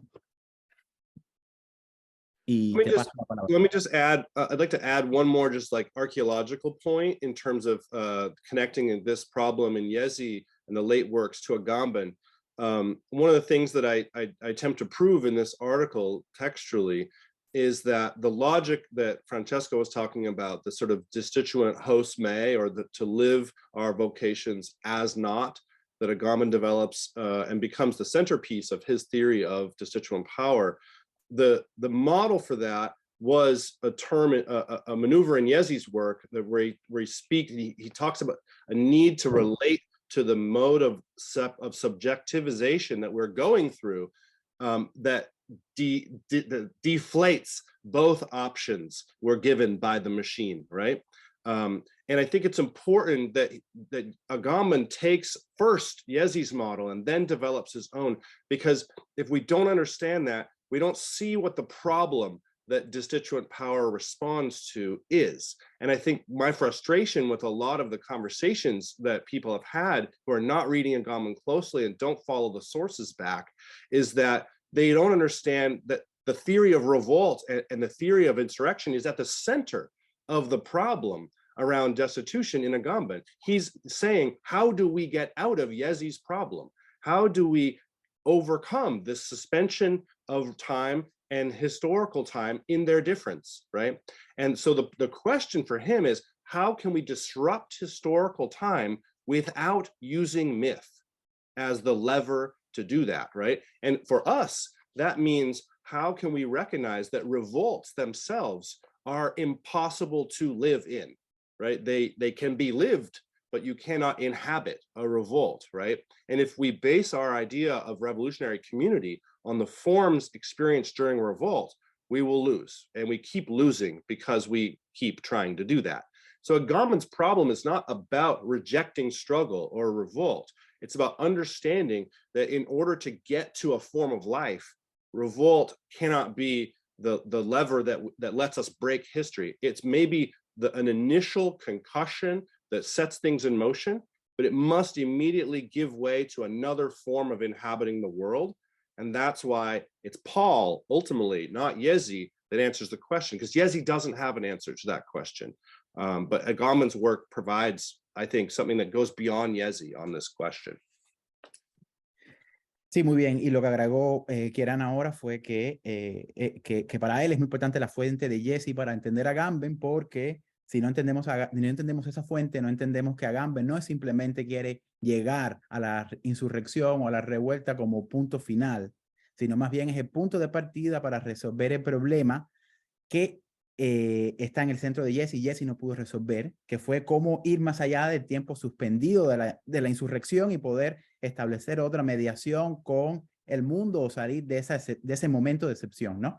Ahora, yo aquí me tomo el atrevimiento de agregar una pequeña pregunta, ¿no? Claro, como dijo Kieran ahora al final, Agamben resuelve eso con San Pablo, es decir, con el mesianismo, con el tiempo mesiánico. Yo agregaría que ahí hay una discusión también pendiente en relación con el tiempo, la noción de tiempo histórico que está en Agamben y la noción de espacio. Me parece que ahí también uno puede pensar la destitución como problema de creación de mundos, ¿verdad? De espacialización, o me parece que eso es irreductible a la cuestión mesiánica, que efectivamente es una cuestión que depende de la comunidad. Yo creo que la producción espacial o el problema de Luciana de multiplicación de mundos, por ejemplo, ¿no? Es otra deriva que no depende de un mesianismo. Pero bueno, aquí yo atrevidamente me estoy haciendo una nota al pie, ¿no? Te paso la palabra, Diego. Bueno, lamento mucho el problema del idioma, de que se me pierden muchos matices, muchas citas, ¿no? Y además estoy seguro que estando 20 años fuera de la universidad, mi lectura de Agamben debe ser muy desprolija, debe ser muy improvisada, y no creo, digamos, poder entrar en este momento en el debate técnico sobre Agamben, sobre que en sí tengo lecturas y posición tomada. I'm sorry that that we find ourselves in a situation that we have to translate between languages because a lot of nuances and details are probably left out and I'm not understanding them. And also I want to say that I haven't read Agamben in the technical sense that all of you are discussing it right now. My reading of Agamben dates from many years ago.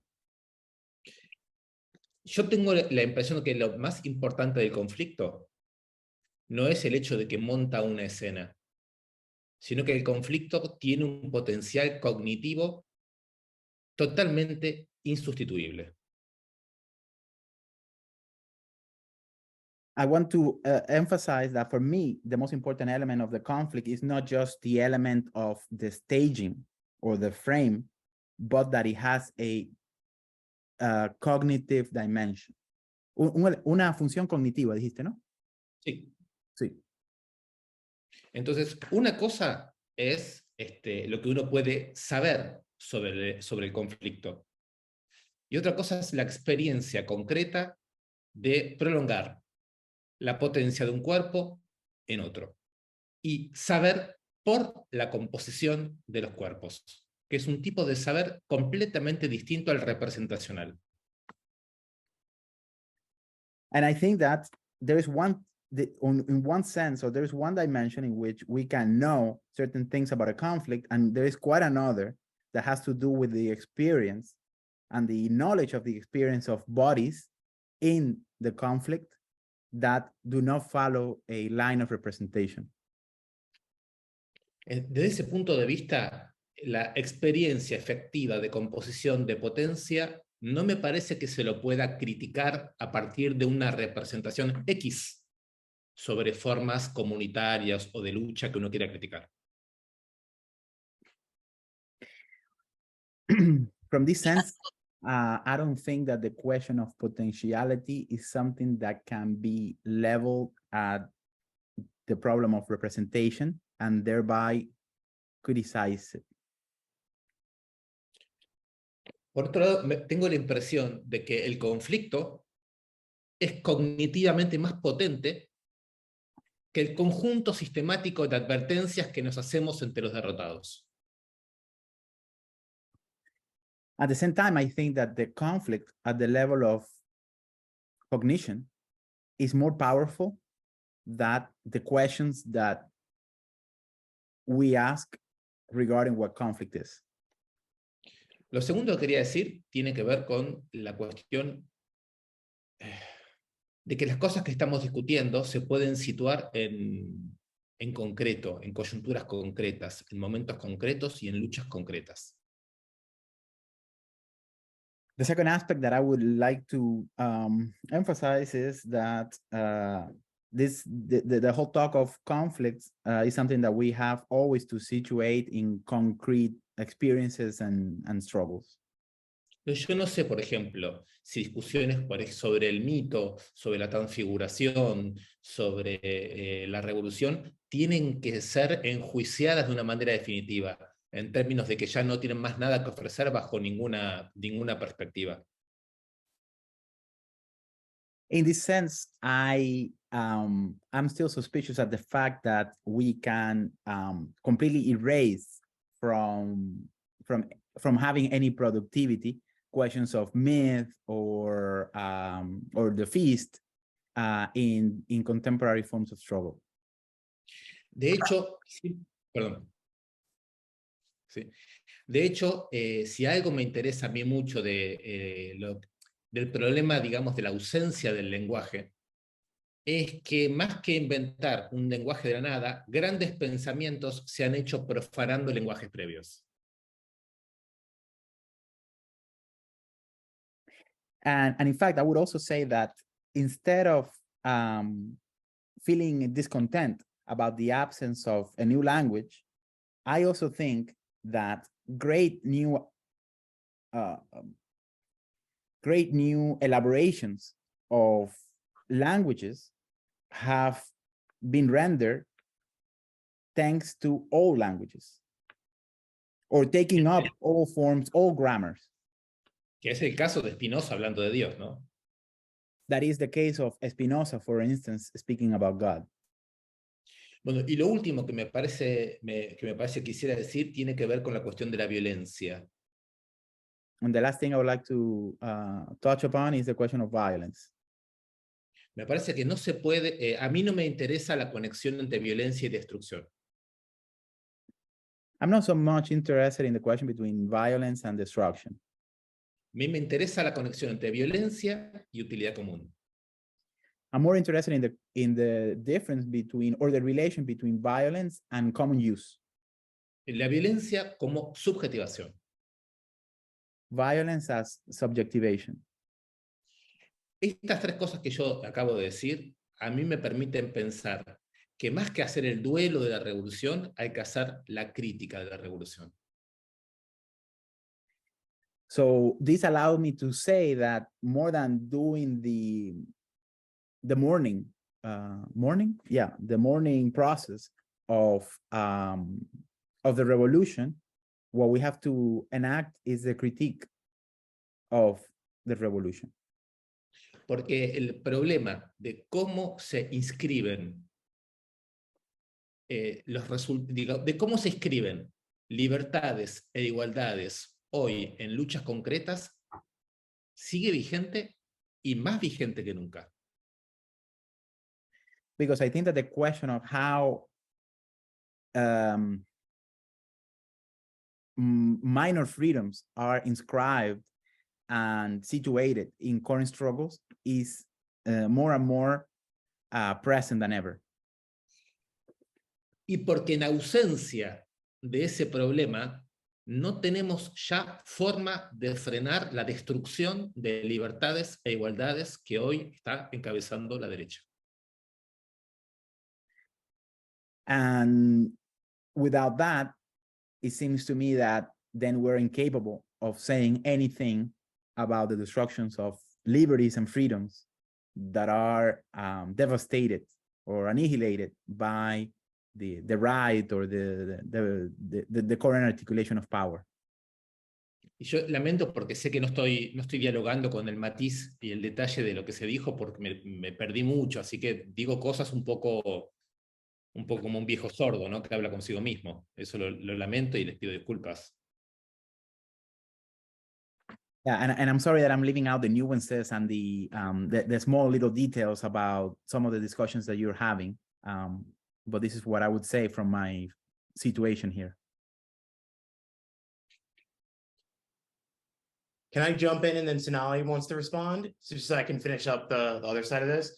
Okay, so I want to respond to Francisco and Diego as well, right? So since they both had things that push on my take. So, as I said a few times now, I think Francisco's question is I've said that I really like it, and I think it would push what I was trying to do in a really novel direction that I haven't really thought through, right? How does productive transit activity lend itself to the creation of the subject? I think it's a really fecund pole of research. Should I do the whole thing, Gerardo, and then you'll translate it, or you want me to do it like this, back and forth? Well, maybe if you when you give the answer to Diego, just okay, I'll stop there. Great, and I'll great. translate to him. Great. So yeah, for Francesco, yeah. So it's very novel direction of thought. So all I can give is and I haven't thought it through to the end. So it's all I can give is my initial intuitions of this, right? And it's that I would think that if I'm understanding you right, the creation of subjectivities through productive transient activity would lend itself to this kind of reification of subjectivities, or the capture of subjectivities in the mode of the state and capital, right? So it would be like a subjectivity as a constituted power, right? And a subjectivity as a constituted power, at least in Benjamin's terms, is best understood as the police, right? I'd also think of it as like, at least what's popping into my head is thinking of it as this kind of zombie consumer, and for Benjamin, what he'd argue then is that, the pure violence, that would be met with pure violence, right? You'd evaporate that or immolate that person, right? Now, that raises a question that you brought up that's really difficult to deal with is, we're not going to immolate every person, right? And Benjamin, I think you can do this, right? And then that quote I said at the end, destruction and in the coming world. But of course, I don't think this is feasible if we're going to hold on to some sort of materialism. So, and I think this is where Aristotle gives us a bit more to work with, right? So with Aristotle, since there's two modes of potentiality, the transient and the immanent one, we could think of, say, immolating or evaporating this kind of reified subjectivity, but then, you'd leave room then for that remnant you asked about, I think. And that remnant would have to be some formulation of what Agamben does with kind of potentiality not to, right? This holding of potentiality. And that would be what would be left behind, I think, if I was to think it through. The other thing is that, you pushed on, I think the problem I left off the essay with is, how do you bridge the gap between destitution as destruction and desertion? And, I really just don't have the answers. And I think, so I left it up to real movement there. And so, for example, I talked about how in Tiananmen Square, there seemed to be both workers as excluded subjects and the included students, and they didn't make their way together, right? In Cairo, the Port Said versus Port Said, right? Or the hooligans in Port Said were excluded. The people in Cairo in the square were the included. And even the new example I've been using is to think of the case in Iran today. There's we had the demos in the cities, right, which were sparked by a Kurdish woman, and then due to the oppression, many of the young protesters in the cities are making their way out now to the Kurdish enclaves for protection and joining up in the armed struggle in the same way that we see the people in Burma, in the cities now escaping to the outskirts of the Karen enclaves. So I think it's unfolding. I think we could take something take something about how to solve this from real movement, but there's also a philosophical way of doing it. And I think and I think Agamben gets a little bit sloppy in certain senses with how he situates inclusive exclusion and exclusive inclusion, right? And in the same way that I try to be very careful of how to deal with potentiality and actuality in Aristotle, hopefully one day I'll be able to deal with very carefully how inclusive exclusion and exclusive inclusion work and meet up together at the margins of sovereignty. And I think that would lend itself to a sort of an answer. Take it away, Gerardo.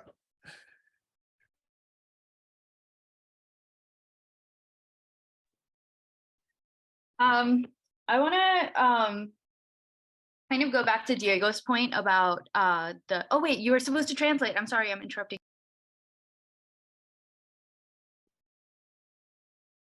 But Idris, I didn't understand. Was the reply to Diego already there?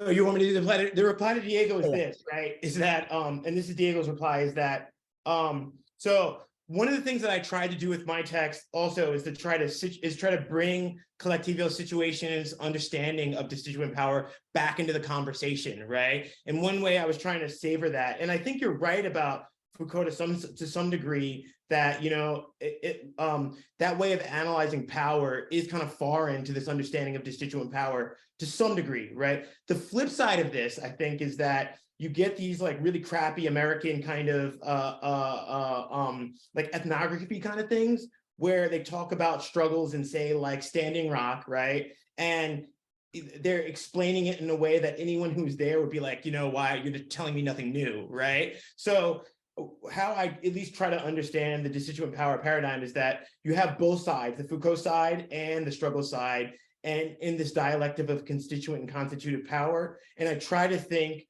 you know, destituent power is a way to get out of that.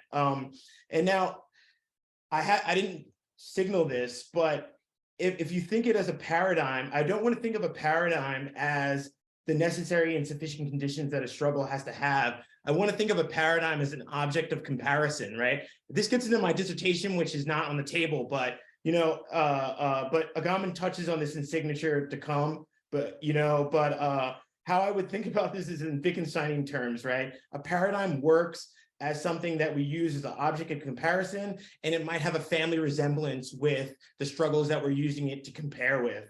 And then the last point is that I think you're right that the political, abandoning the political in total does see too much from the right. You know, to be apolitical is to just be in step with, you know, the current state of affairs that we live in, right? And there is a kind of desperation in these struggles today. And I tried to signal this in the introduction I did to Tronti, and Tronti does this well too, is where he tries to say that, you know, these examples of destituent power that I listed within the text that Tronti gives us, they're all very desperate acts, right? And he argues that all force is organized force, right? But this implies a paradox where, you know, destituent power kind of unfold in these kind of spontaneous social movements, right? But what does it mean to organize that, right? And that's another answer that I don't have. And I think it goes to the same question that Francesco asked, right? How do we organize spontaneity, all right? And how do we mesh desertion and destruction together, right? I don't have the answer to that, but I think only concrete struggles can give us these kind of answers. And some, you know, very careful philosophy. Sí, no, simplemente Idris como que respondía al reparo tuyo del paradigma, insistiendo que, bueno, para él la cuestión del paradigma incluso no tiene nada, no tiene mucho que ver con la mediación entre lo universal y concreto, sino que es más bien como una especie de guía o índice en el que es posible ver gradaciones de diferentes procesos heterogéneos, ¿no? Que en ningún momento, en ninguna ocasión se trata de una figura, digamos, representacional o tipo ideal, digamos, ¿no? Si uno lo piensa al estilo de Weber, bueno, eso de Weber lo estoy aludiendo yo, ¿no? Y luego lo de la política, que claro, él está de acuerdo que el rechazo a la política como tal nos llevaría a aceptar el status quo, ¿no? Pero que... what was immediately after that you mentioned the rejection of politics would allow us to... I didn't make the best thing, but there's a rejection of politics and that leads to kind of desperation. And then I talked about the organization of desperation, you know, the organization of pessimism. Exacto, entonces el rechazo a la política abre, de alguna manera, puede llevar a una posición fatalista, que sería una posición de aceptar el status quo, pero también a una forma, digamos, de alguna manera positiva, que sería la de organizar un pesimismo, ¿no? Que es así como lo entiende. Y Sonali iba a decir algo, ¿no? Sí. Yeah, I wanted to go back to Diego's point about how you can't really completely erase Smith from like concrete forms of struggle. And I think that this, and I'm surprised it hasn't come up in the talk so far, like relates really closely to the dialogue around martyrdom that Rodrigo's piece echoed, because there's, like what a sacrifice means and what martyrdom means, and sort of like the mythology, both of like the disindividuated, like lumpen proletariat, and the mythos of like a martyr that like emerges from that, and then like kind of creates both like different forms of community, and I think just ties in with the questions of like violence and sacrifice that I've heard a lot in what Diego and Kieran are saying.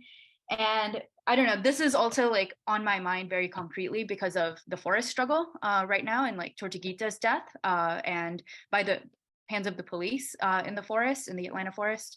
And there's a kind of crisis that, calling or framing martyrdom or this kind of sacrifice and like dealing with the kind of violence and the questions of community around that kind of violence brings up, which is martyrdom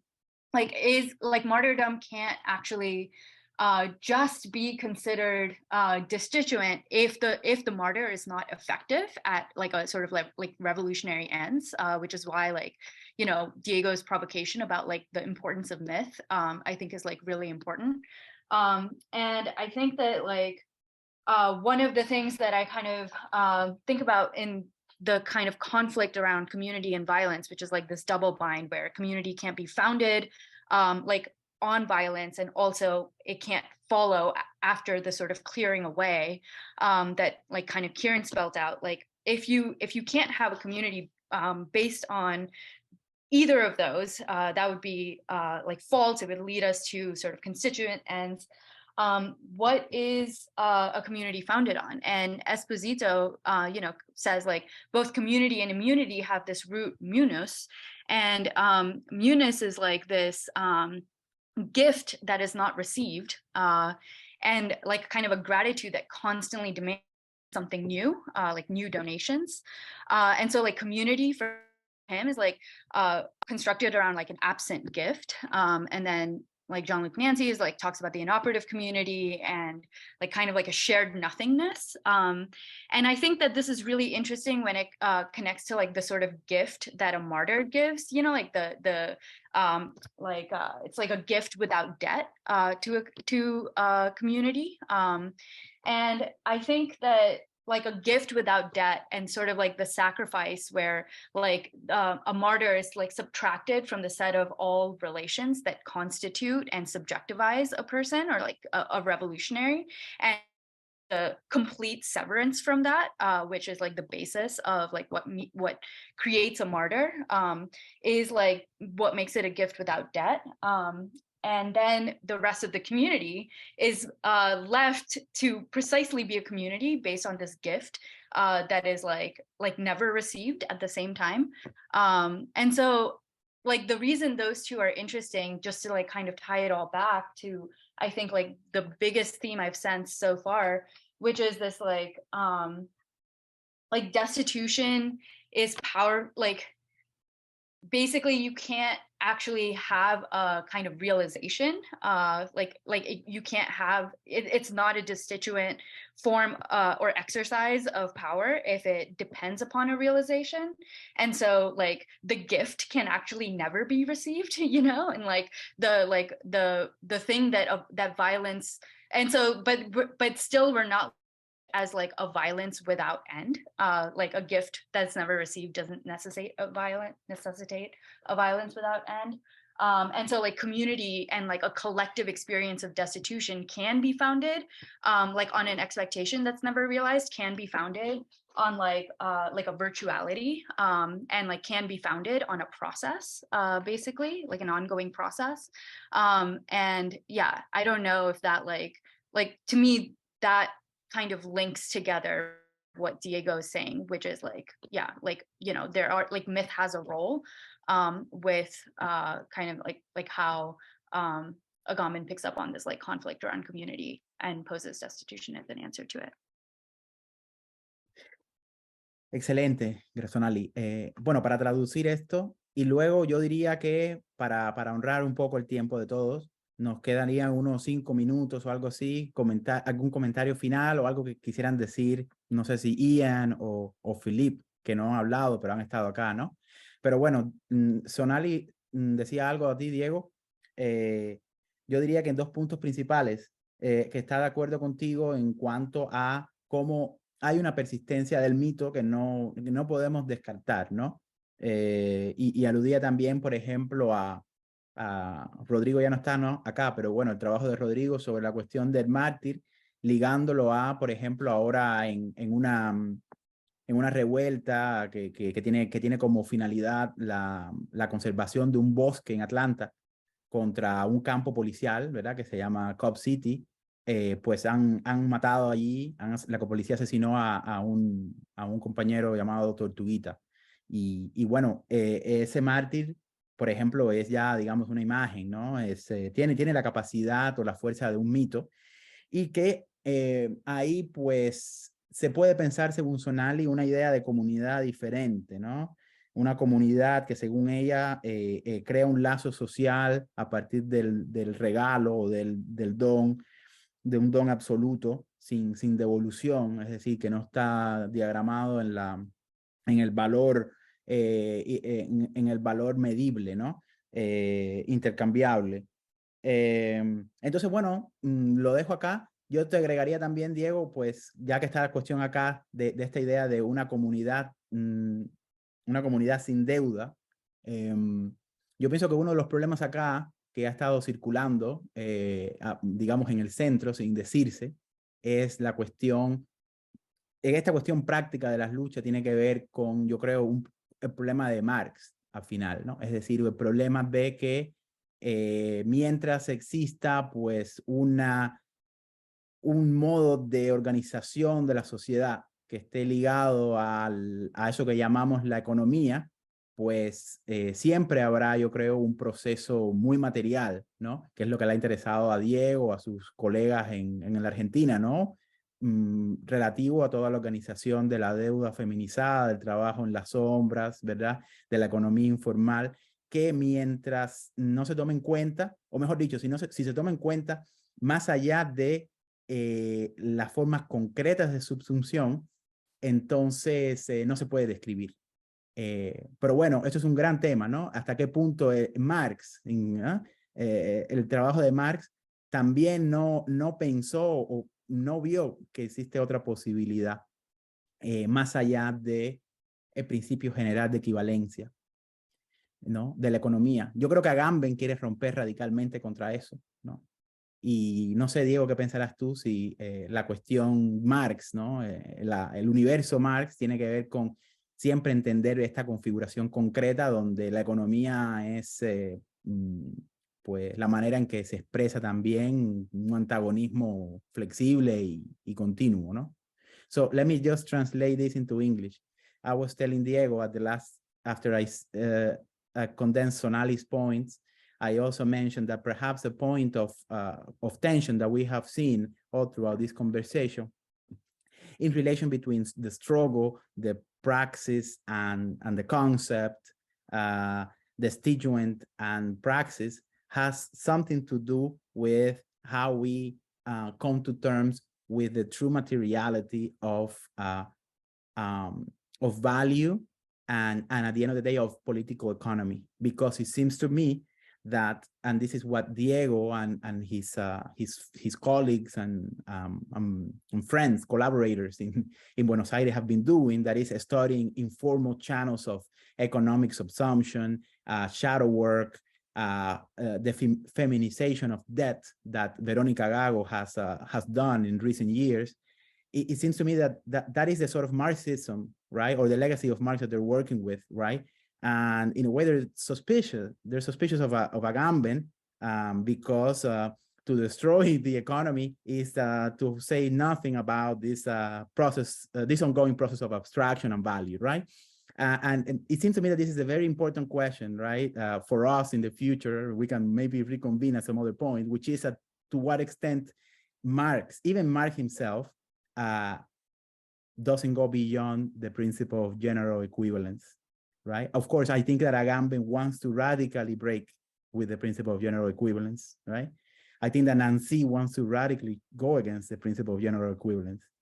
But there is a knot there, right? Between those that think, no, to understand the struggle, we need to go through the principle of general equivalence and its metamorphosis, and those that want to just get away with it.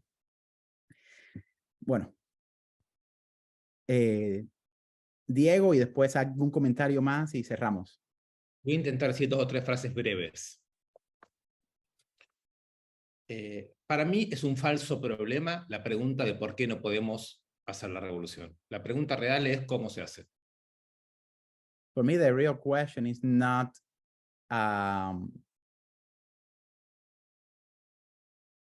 when to do the revolution, but how to do it. Me parece que la discusión sobre los obstáculos del mundo de las izquierdas tiene que estar siempre delimitado al problema principal, o vamos a decirlo así, hacer filosofía es enfrentar obstáculos. So in a way, for me, to do philosophy is always entails to confront obstacles. Entonces es la confrontación con el obstáculo lo que revela el método. So it is the confrontation with the obstacle what yields back the method. Si a mí me parece que si uno vuelve a Spinoza, por ejemplo, es porque Spinoza produjo el modelo de la no transacción con las trascendencias. If I always find myself returning to Spinoza, it's because Spinoza always formulates or teaches us to be aware that we must be vigilant against all transcendence. Y si volvemos a Marx, es porque Marx le puso los nombres a cada una de esas trascendencias con una categoría de la economía política. And in a way, Marx named one of these registers of transcendence with the name of political economy. Y el problema sigue siendo un problema que se plantea con el lenguaje de la economía política. ¿Puedes decir eso otra vez? Que los problemas actuales se siguen planteando con el lenguaje de la economía política. Por ejemplo, deuda, explotación, inflación, desposesión. And that's why I think that many of the problems that we are circumventing today are essentially problems of political economy still. Exploitation, debt, shadow work, etc. La verdad que la situación argentina hoy es que tiene una deuda externa absolutamente impagable con el Fondo Monetario Internacional y hacia dentro del país unas relaciones de endeudamiento que reproducen clases sociales y jerarquías de una manera cada vez más violenta y que produce cada vez más violencia. So let's take the example of Argentina today. It is a country that finds itself under the shackles of sovereign debt. And this process of abstraction obviously reproduces and increases all forms of violence across society. Por lo tanto, hablar de una comunidad de desendeudados es una comunidad que lucha contra el endeudamiento.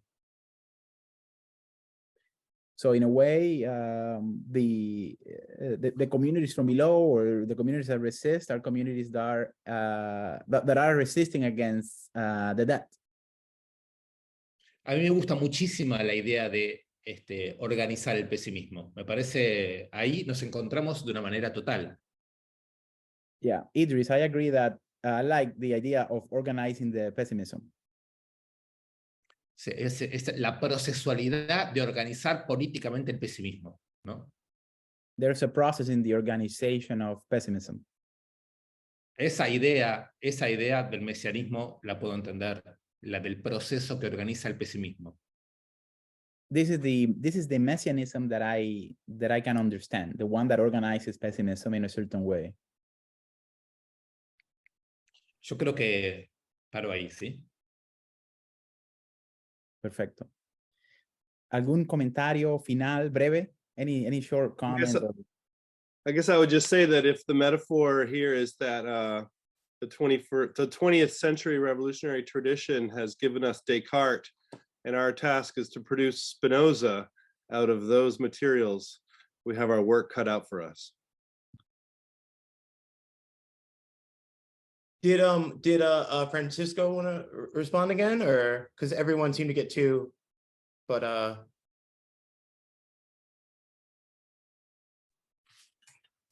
Yeah, I mean, like I was speaking long when I was raising my questions, but I got a couple of points. I think that what Kieran wrote in his essay, and it was something that was really interesting. This shift in the semiotic horizon, right? I think that's something that I'm just paraphrasing, but you know, that's what happens, you know, in that kind of so you know it you know the normal inhibition, right? To use like some kind of Fonuxul terminology, right? The inhibition of normal daily, everyday time, it gets some kind of like spiked in the moment of revolt, and that changes the perception of ourselves, and you know, like of ourselves in the struggle with the others. So this phenomenological also shift, right? That's how. So how do we, in a way, go back to our daily life? That's the key question, right? How do we go back to our daily life without giving in to symbolic myth or libidinal drives, like during the moment of revolt, but with that, you know, like with that changed perception, shared perception of ourselves in the moment of the struggle, and of the others in the moment of the struggle. I think that's key. That's also the question. That's probably also the problem of Jesi, right? That he found himself confronted with. And I think, you know, and something that I wanted to, you know, I've been thinking a lot about this, the question of destitution, you know, because, and it's something that, you know, that I was hoping to find, you know, like now I was flattering you guys before, but that's the one thing that I was hoping to find in the issue, and it's the question of destitution in a very Bataillean sense, you know, because, you know, I've always loved destitution, of course, as a concept, and also as a practice, as a form of life, right? Like it's so living destitution, not just thinking destitution, in all sorts of way, with the others collectively, right? You know, this, you know, constituting ourselves as this destituent subjects. But how do we avoid the pitfall of destitution as the utmost sovereign act? Because if we think of the arché as, you know, as anarchos, as anarchic in a Schumanian and also even in a Agambenian size with the logic of exception, right? So how do we think of the arché? You know, the utmost sovereign act for an arché, and thus, you know, for subjectivity that wants to institute or posit itself, is the gift of oneself in the deposition of the subjectivity. So how do we avoid living deposition of subjectivity as the utmost sovereign act? Sorry, I think I'm gonna close on that. Yeah, I think we didn't circle back to this enough, but the question you asked earlier about what are the forms of life, what are the practices of actually inhabiting the world, I think the text that Sam Law and Alan and Vanessa wrote on Mexico is extremely valuable for giving hints of that. I think the text that Philip Blouin wrote about the forms of life in Mohawk societies and how they maintain a separation for both internally and externally through their ethical forms, such that they don't end up incorporated either into a massive meta community that would be native identity, or into settler colonial patterns of jurisprudence and governance, how they sort of maintain a sort of non-relationship through relation, or a contact rather than relation. I think these are really valuable case studies. And I would lastly just say that Stephanie Wakefield's piece on preppers and the way in which people are metabolizing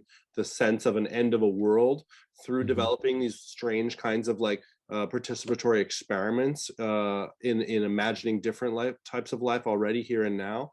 All three of these pieces are really valuable because they break out of this idea that revolt and destitution as the utmost sovereign act is the sort of only way to think about survival beyond the crisis of this world, you know. And I really encourage people to read those pieces.